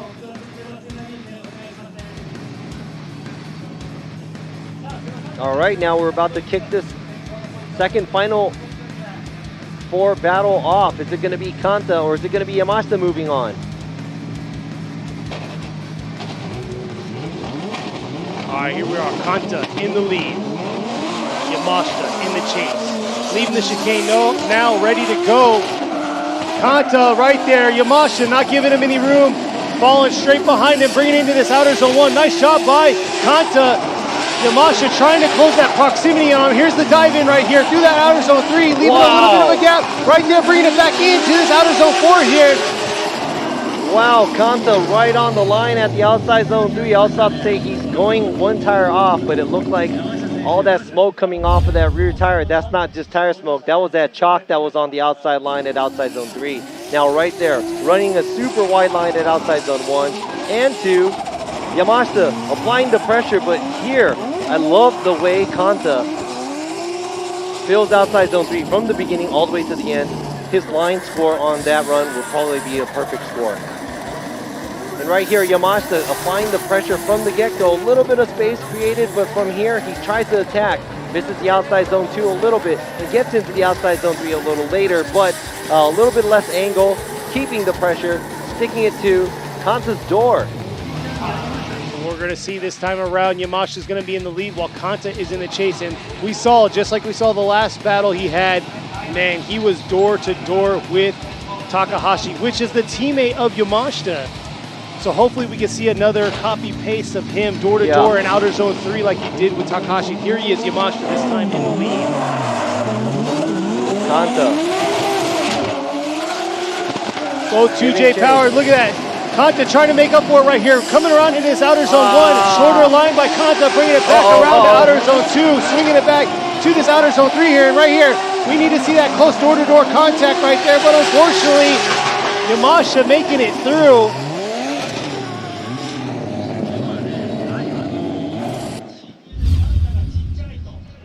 Yeah, it's all about to say. Kanta ran a shallower line, but look at Yamashita. Not in outside zone 1 fully, not in outside zone 2. Doesn't get into outside zone 3 either. And pretty much it looks like he's maybe a little bit too gripped. or he does not take the wide line he is supposed to, and it's almost like trying to run away.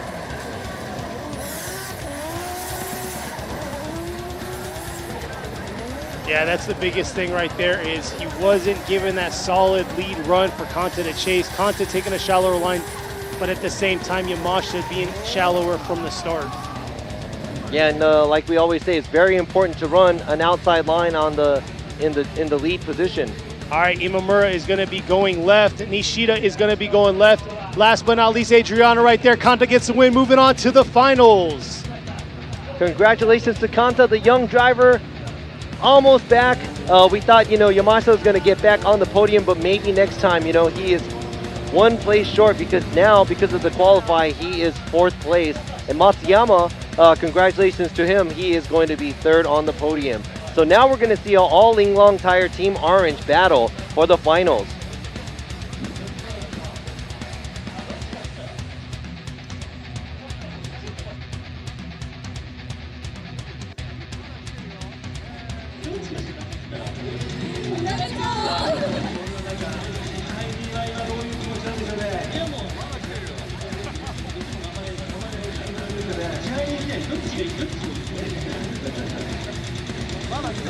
All right, Kanta's got to get his car ready to go. Yeah, so the girls are probably like, okay, we ran out of things to do for the camera. Oh, the sign. Here, we can do the camera. Oh, man, they had us on the camera. Oh, Took it away from us. Got it? No. Wait. Here.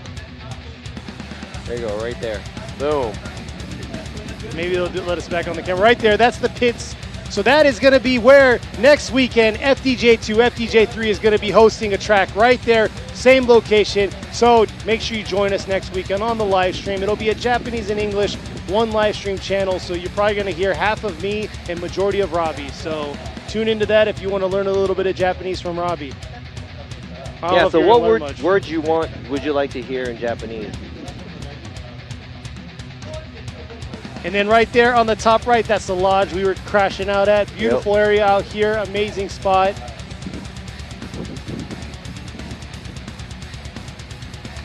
All right, so just a few minutes.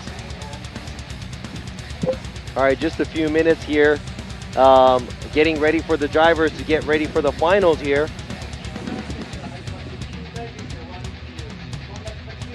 And now we got the Linglong Tire Team Orange Drift team battles. Working hard right now too. Oh yeah, now they got one team with 2 cars getting ready. I gotta say, it's very impressive. Cusco Racing, Team Kazama with Power Vehicles. You got the Linglong Tire Team Drift Orange. They all come out with a lot of Okay, heat. we're gonna take a short break. Cutting me off. 革新のカーボンベゼル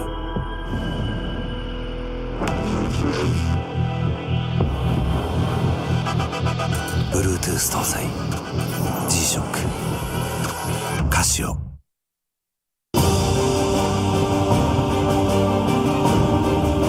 The brightness called brilliant, blinding and vivid. Valentine.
究極の静かさと安全性。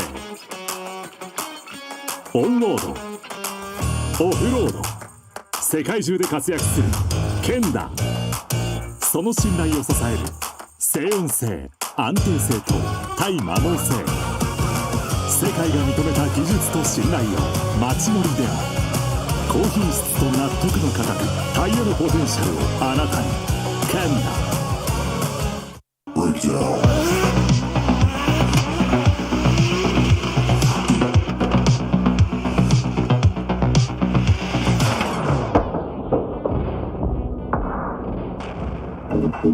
バリのタイヤ。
What's up, guys? It's Frederick Gaspo, and I use RSR suspension on all my drift cars. I love RSR. Iyo RSR Ichiban.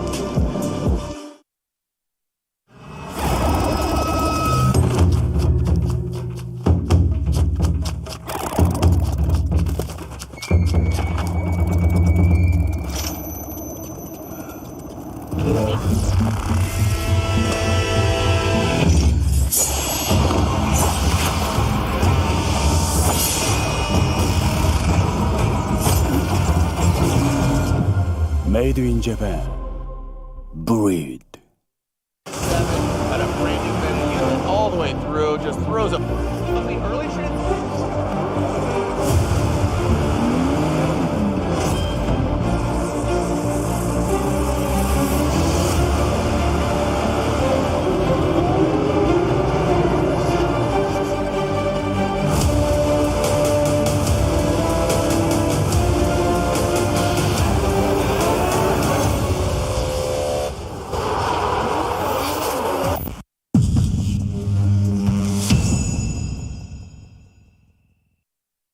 In a world of extremes,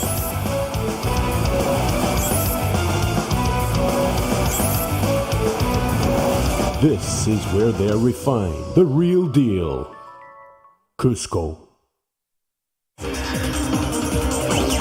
伝統と革新、小倉クラッチのテクノロジーを凝縮、チャンピオンを取るためのクラッチ、小倉レーシングクラッチ ORC。This is it. We finally made it to the finals here at the Gransnow Okuibuki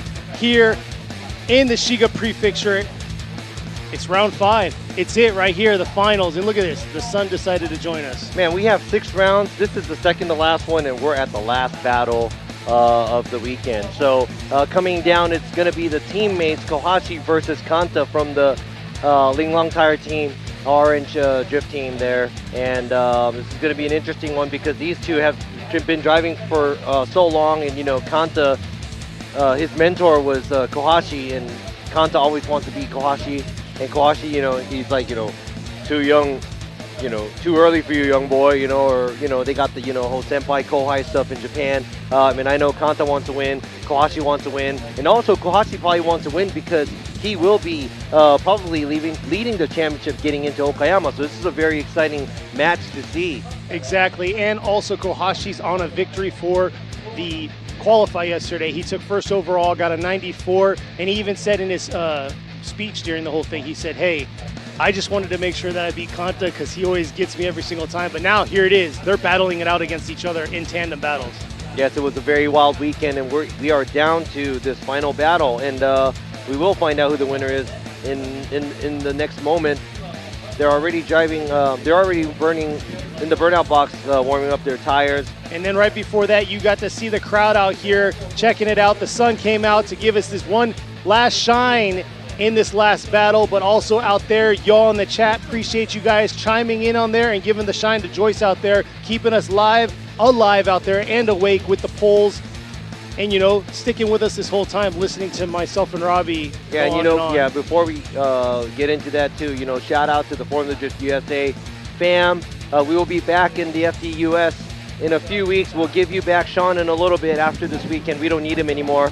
And we do still have FDJ2 next weekend, but in a couple of weeks we also have Utah. That's a great event to come to. So if you're out in the area, please come and join. If not, go ahead and check out the live stream because that's a big track. Exactly. Cool.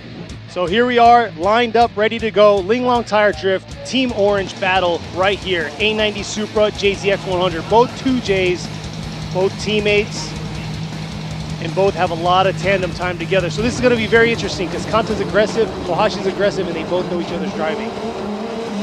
All right, the finals here. Who is going to take the top spot in the podium? Here they are. They're about to give us a show here.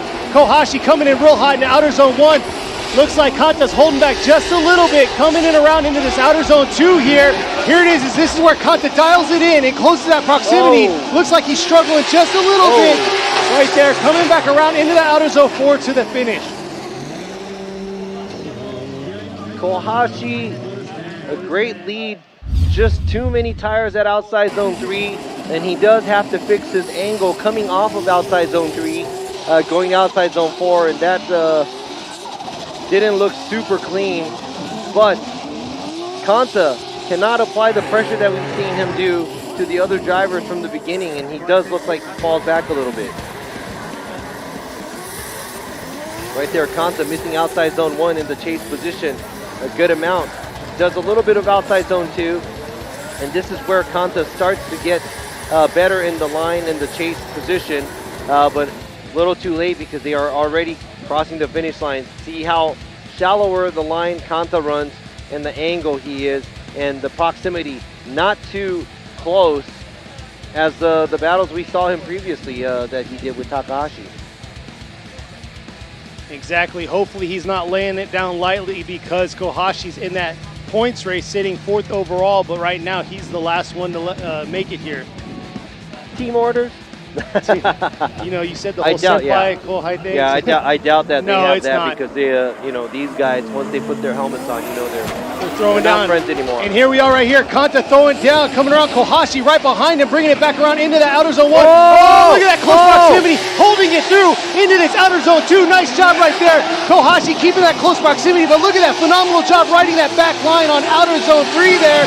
Nice job by Kanta in the lead, but Kohashi keeping the pressure all the way through.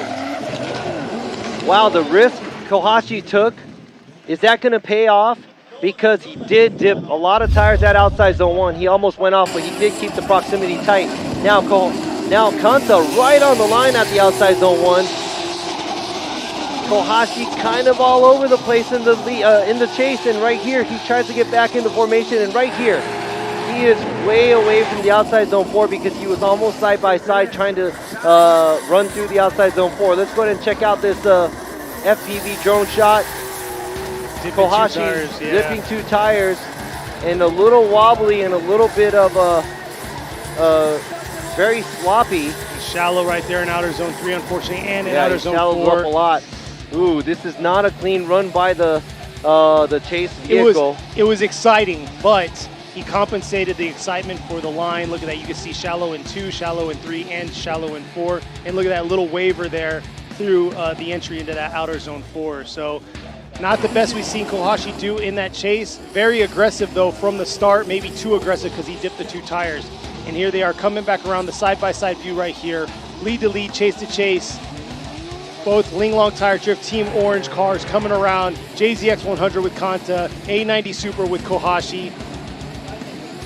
This is going to be very interesting right here, but hats off to the team of Ling Long Tire Team Orange, making it happen, having 2 phenomenal drivers making it to the end here at round 5, Gransnow Okuibuki.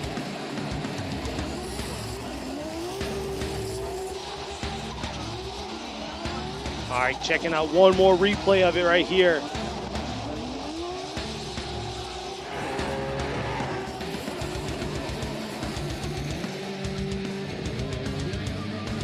Another view, and here you go. If we see the judges... We have a winner.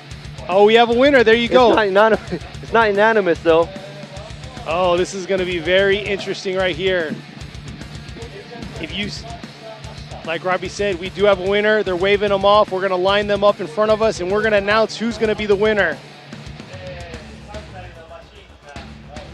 All right, now we have a winner, and these are the 3 podium drivers. We will be announcing who the winner is going to be as soon as these drivers make it up to the in front of the judging stand here, or in front of the crowd.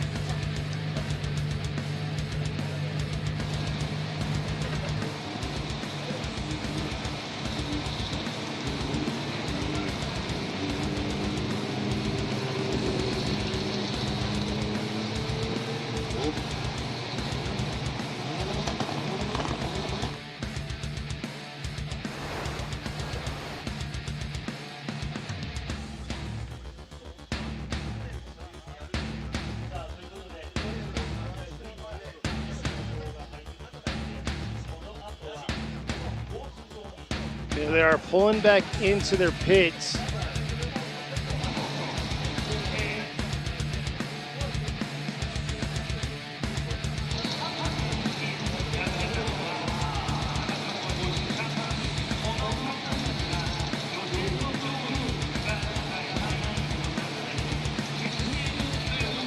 All right, here's the overview right here of the pits. And I said it before, next weekend, FDJ2, FDJ3 is going to kick off. Same location right there where the pits are located at. They're going to have the track set up. It's going to be the same track setup as last year. There might be a little tweaks, but hey, that's to find out next weekend. So if you're not doing anything and you'd like to join us again, myself and Robbie will be on the mic. It'll be a 1 live stream. It'll be in Japanese and English, and we'll be on the PA system doing our thing. Robbie's got like triple duties. He'll be judging, he'll be translating, and he'll talking to the crowd out here, and he'll be talking to me on the English live stream and translating anything that I say to the crowd. So it's going to be very interesting, and right there you can see, love seeing the spectators out here fighting through the heat and the sun, seeing this up front in person, because right there where they're sitting, that's right outside of outer zone 1. And it's in your face action from there. So we'll see what the results will be. Yeah, we have the results. So let's see. I'm gonna go ahead and I know already, but what do you guys think? Well, there's a poll, right, going on? There was. I can't pull the poll back up. Pull the poll. I can't pull the poll back up.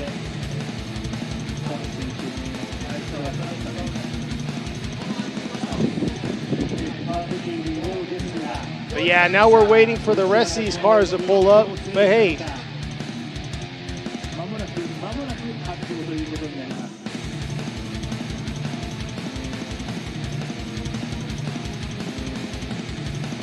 all right, so let's go ahead and get Sean on the mic because he really likes to, talk. So yeah, ton, dude. That's good.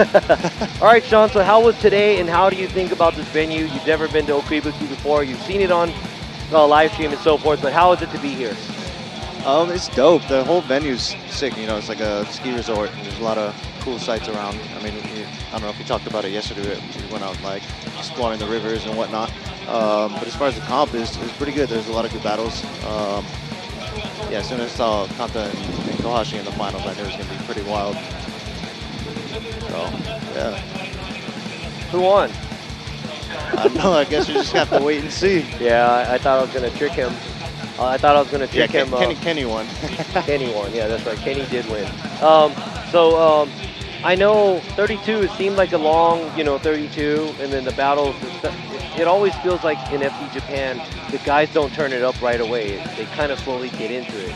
Yeah, for sure. I mean, I've seen that in the U.S. as well, and then, like, once it's already kind of too late, then guys want to start turning it up, but... Yeah, because some of the guys that lead, they do, like, super good leads on their, 32 or 16 battle, where, they're already, incomplete at first, and then next they lead, and they do a super crazy lead run. I mean, hopefully more drivers could do that during their qualify. Yeah, qualify. I mean, just in general, anytime they're on track, it's competition and it matters, like, drive 100%. That's what we want to see. Yeah, so the driving 100% is the hard part. Yes, taking the risk to get a lot in return is very important in drifting, but did you have to do anything when you were competing to keep yourself to be 100% all the time from the get-go? Did you have, like, tactics depending on drivers? Yeah, definitely. Just trying to get the car to stay on track. That was the hardest part. But I don't know. For me, it was just, I always found it easier if I'm always driving 100%, then I find that's the most consistent. When you're trying to hold back, or I'm only going to do 80% on this run, or I'm only going to push so hard, you're constantly changing, your momentum or speeds coming in or whatever. So that just, at least for me, messes with the consistency. So just pushing as hard as I can every single time has always kind of worked out for me for the most part. All right, so what do you love about Japan in your travels, minus the, the time that we sit in the car and, drive for many hours, or the plane rides? What's good about Japan? Man, just the food. I eat way too much, man. But I don't know, everything. I'm just always like, whenever we, stuff like this where, we find a river and just go explore things, like, oh, we didn't even go up to that little shrine earlier. Yeah, we'll go check that out after this, yeah. But yeah, I mean, it's cool being out here. Cool, thank you. And we also are happy to see you out here, and we're glad you're taking the place of some of the judges. And this year you're pretty much full time doing all the rounds in FD Japan. Yeah. So also you will be joining us next in a couple of weeks in Utah, because Oh yeah, for Utah, yeah. Yeah, because Sean Adriano is our main drivers and Judge Stewart, and thank you for getting on the mic. Yeah, man. I'll pass it back off to Kenny right here. All right, so hey, if you want to learn more about Sean Adriano, go check him out. He was on Outer Zone for FDUS. Oh, exactly. Yeah, you can learn about his out. job, what he does in FDUS, and hey, like he said, he's been here all season, and I'm happy to meet him. I'm happy to hang out with him, and it's been an honor to be right on this panel with him. Yeah, because he got to mix it up with Jacob, and there was a lot of good stuff included in it. Some of you might be interested in to see what Sean says, and I know Sean doesn't become so animated like me and Kenny. He's like super like, yeah, my name is Sean Adriano, and I am 30 years old, and I drive a IS, and he's kind of like that, but I think he did a little better on that podcast, so go check that out. He's more relaxed. Yeah, he's super chill. Very different from how I am. All right, now we see the 3 drivers that are on the podium, and we know for sure one driver, what place one driver is, and the other 2, we still don't know. Well, I know, you guys don't know, but hopefully you guys made the right guess. What do you guys think? Who do you guys think won this? Who do you guys think got 3rd? I think it's a no-brainer there, but hey.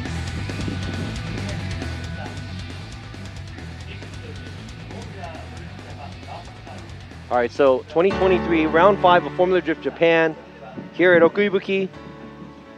We're gonna go ahead and announce the podium drivers.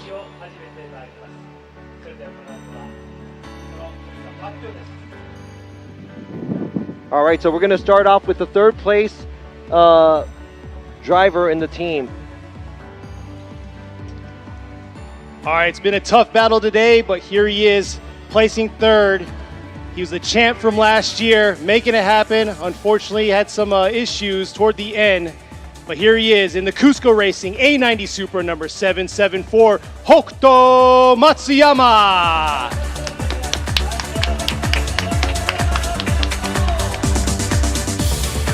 Congratulations to Hokuto Matsuyama, taking third place.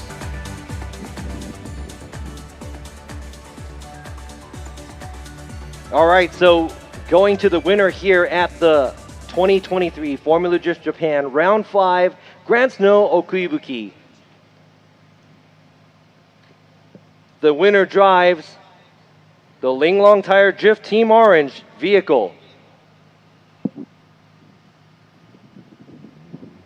The winner goes to car number 57, Kanta. Kanta gets the win. Congratulations.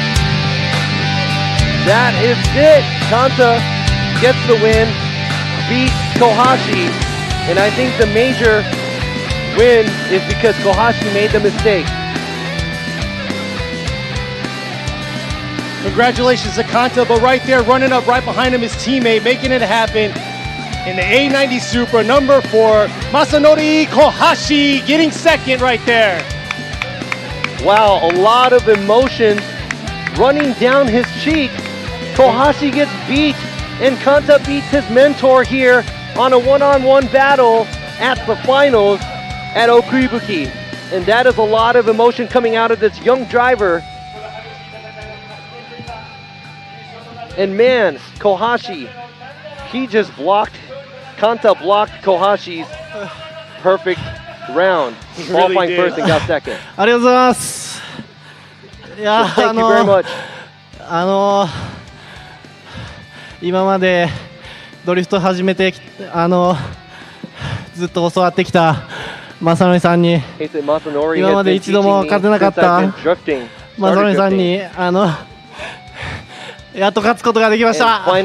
めちゃめちゃ嬉しいです。でもまあ走り的には全然勝ったとは思ってなくてまあ全然まだまだだなと自分では思ってるんで優勝目指して頑張りたいと思います。本当になかなか勝てなくて2年前のスゴからやっと勝って 本当に嬉しいです。皆さん応援ありがとうございました。Congratulations to this young driver Kanta taking out his mentor Masanori Kohashi. And you know what? It looks like Kohashi wanted the win too, but Kohashi looks kind of happy too that it's a young driver that he's been teaching drifting actually beat him. そうですね、スープラで、まだ1勝もしてないんで、勝ちたかったですね。まあでもまあ簡単に負けたのは悔しいんですけども、やっぱり教えてきた身としては嬉しい反面もう教えることはないなと実感しました。まあ僕もね負けないように、まあ単走は今回勝ちましたけど。実践もあるんでね、しっかり負けないように伝えていきたいと思います。ありがとうございました。Thank you very much. Wow, congratulations to these two drivers. That was a lot of emotions flowing out of these two. And right here, the third place podium, Matsuyama, after a drivetrain issue. 最後までありがとうございました。Thank you very much. 準決勝でイケイケの小橋選手に必死に食らいつきたかったんですけども。ちょっと車の駆動系が壊れてしまって、ちょっと残念な結果になってしまいました。今年ちょっとなかなかいい結果は残せてないんですけども、久しぶりにこの表彰台に乗ることができて、すごく嬉しく思ってます。また次戦以降頑張りますので応援よろしくお願いします。I'm going to be gunning for, a good result for the next round too. So thank you very much to everybody.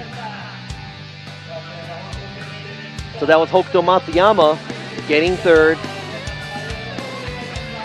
Masanori Kohashi getting second, and Kanta And you know what? Like I said, it was not all 3 drivers going to Kanta. It was 2 Kantas and one more time. So that was a close one because if there was one more judge saying one more time, it would have been a one more time. But it was that close because it looked like Kohashi gave it more flair, but Kanta made less mistakes than Kohashi. So that's that. Exactly. He was precise all day long, so congratulations to the young driver, Kanta. But right there, smiles across the board, a lot of emotions, and that's what I like to see at the end right here. A lot of these drivers, actually every one of these drivers, showing the emotion that they have, not only for the spectators, but for their team and who they're representing out here. And, you know, I like to say thank you all for viewing in, tuning in with us the whole time. I see a lot of thank yous out there to not only Joyce, but to everybody out here doing this. And, you know, we really appreciate y'all tuning in with us and sticking with us. There was a leader and the owner of Team Origin, Ebisu Circuit Kumakubo, the OG drift driver himself. He's pretty much like the team manager and also spots for some of these drivers as well. So a lot of that experience and the wise driving and the experience he's gone to is probably something that these other drivers are taking on. And Matsuyama also, you know, not surprised to see him on the podium because obviously he's the 2022 FD Japan champion and in a new platform. And I think that's a pretty good success for him because, you know, just getting into a new car and, you know, previously another driver driving his A90 Supra and not doing as well as we thought he would, Matsuyama dealing with the vehicle and bringing it to the top, getting closer to the top in the championship. I'm really interested to see where everybody's going to be placed in the championship after this round and the points gets allocated. Exactly. That's going to be very interesting. But like you were saying about Kumakubo, very busy man, because you got to think, right now, Matsuri's going on at Ebisu. So there's a lot going on for him, but he's out here supporting his team. And, you know, that right there shows you his team is built and ready to fight for the rest of the season. There's only one more round, though. So it's going to be very interesting because we already know Kohashi's probably at the top. And don't forget about on the 28th, we have a major announcement to make for the final round. It's going to be awesome, and it's going to be a really good one, so make sure that you have that. Mark your calendars. Don't forget, come to Okayama if you can, if you're in the area. If not, make sure you don't miss the live stream that we will be on, and it's going to be great because that's the last battle or the last competition we're going to see here for Formula Drift Japan. Exactly. FDJ2, FDJ3, next weekend. Here again, Okuibuki. It's going to be pretty amazing. We've had phenomenal weather, and hats off to the facility and the crew out here making it happen, keeping the course safe and clean. Yeah, so next weekend we will be back. FDJ2, FDJ3, different track layout, different area here at Okuibuki, but it's going to be very fun to watch. So make sure you tune in to the live stream. We won't have Sean. We're sending him back to the States. I think he's wanted, and Japan doesn't want him to be here. So, but just kidding. But we will have a panel of judges here. It's going to be the same style, just like FDJ, just different drivers, and it's going to be a spec series. Yokohama tires. Everybody's going to be on 8009s. And look at this. You know, I'm kind of happy to see that. Looks like we have a lot of young drivers on the podium lately, and it seems like the sport is becoming a little younger because we always see, you know, elder guys and veterans. And I'm not saying that they're no good, but I'm just saying that, you know, keeping the young guys into it. Hopefully more Japanese guys will go and get licenses and get into more cars and take themselves to the track. Go to the track. If you've ever been to the track, cool. If not, take your rental or whatever. Go and enjoy it. Watch more drifting and support the sport because I love the sport. Hopefully you guys do too. So thank you for tuning in this time, and hope to see you guys real soon next weekend or the Utah round in the U.S. Thank you guys. Kenny, thank you for sticking around. Sean, thank you for coming all the way from the States and joining the panel here at the judging stand. Exactly. Thank you, and see you guys next weekend. One live stream, Japanese, English. He's going to be a busy man. Shout out to the fans out there, FDUS family. That just happened. Christine and Rachel, our wives, for the support. Shout out to you guys and the family. Thank you very much to all our friends and the fans. We'll see you guys next time. Peace out.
いや、今日はちょっといろんな意味で正則かなと思うけど、ゾーン入った時の角度が良かったし、多分アクセル早く踏めるから、カンタがちょっと離されるって俺は思ってたの。離されたし。今日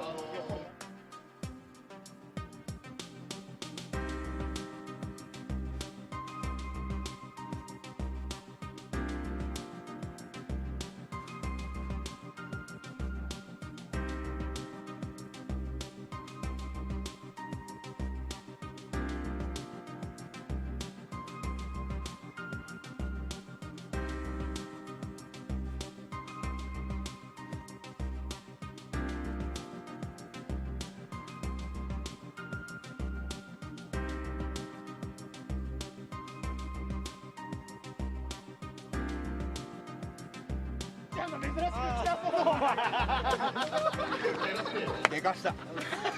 こいつが重いやし。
革新のカーボンベゼル、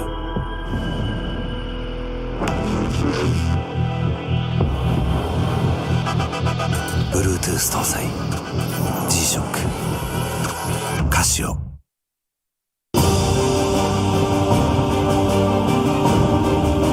The brightness called brilliant, blinding and vivid, Valentine.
究極の静かさと安全性。オンロード、オフロード、世界中で活躍するケンダ。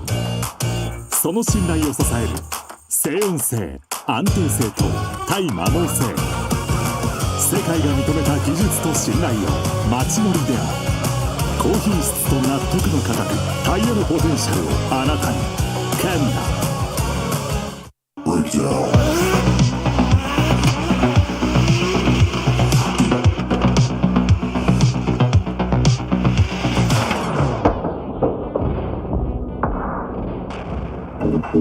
バリのタイヤ。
What's up, guys? It's Frederick Ospo, and I use RSR suspension on all my drift cars. I love RSR. Iyo RSR Ichiban.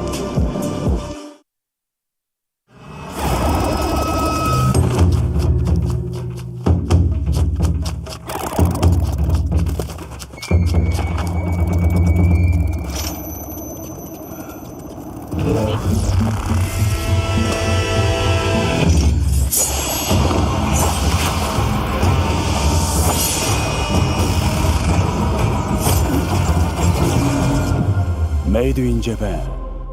Breed. At a brand new bend unit all the way through, just throws a early transition.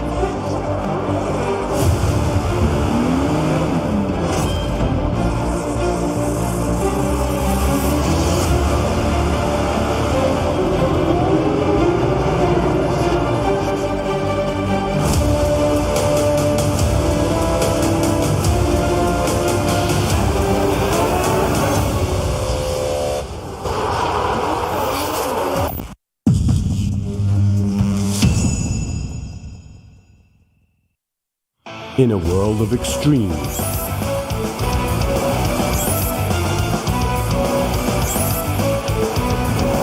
this is where they're refined. The real deal. Cusco. 伝統と革新、小倉クラッチのテクノロジーを凝縮。チャンピオンを取るためのクラッチ。小倉レーシングクラッチ。ORC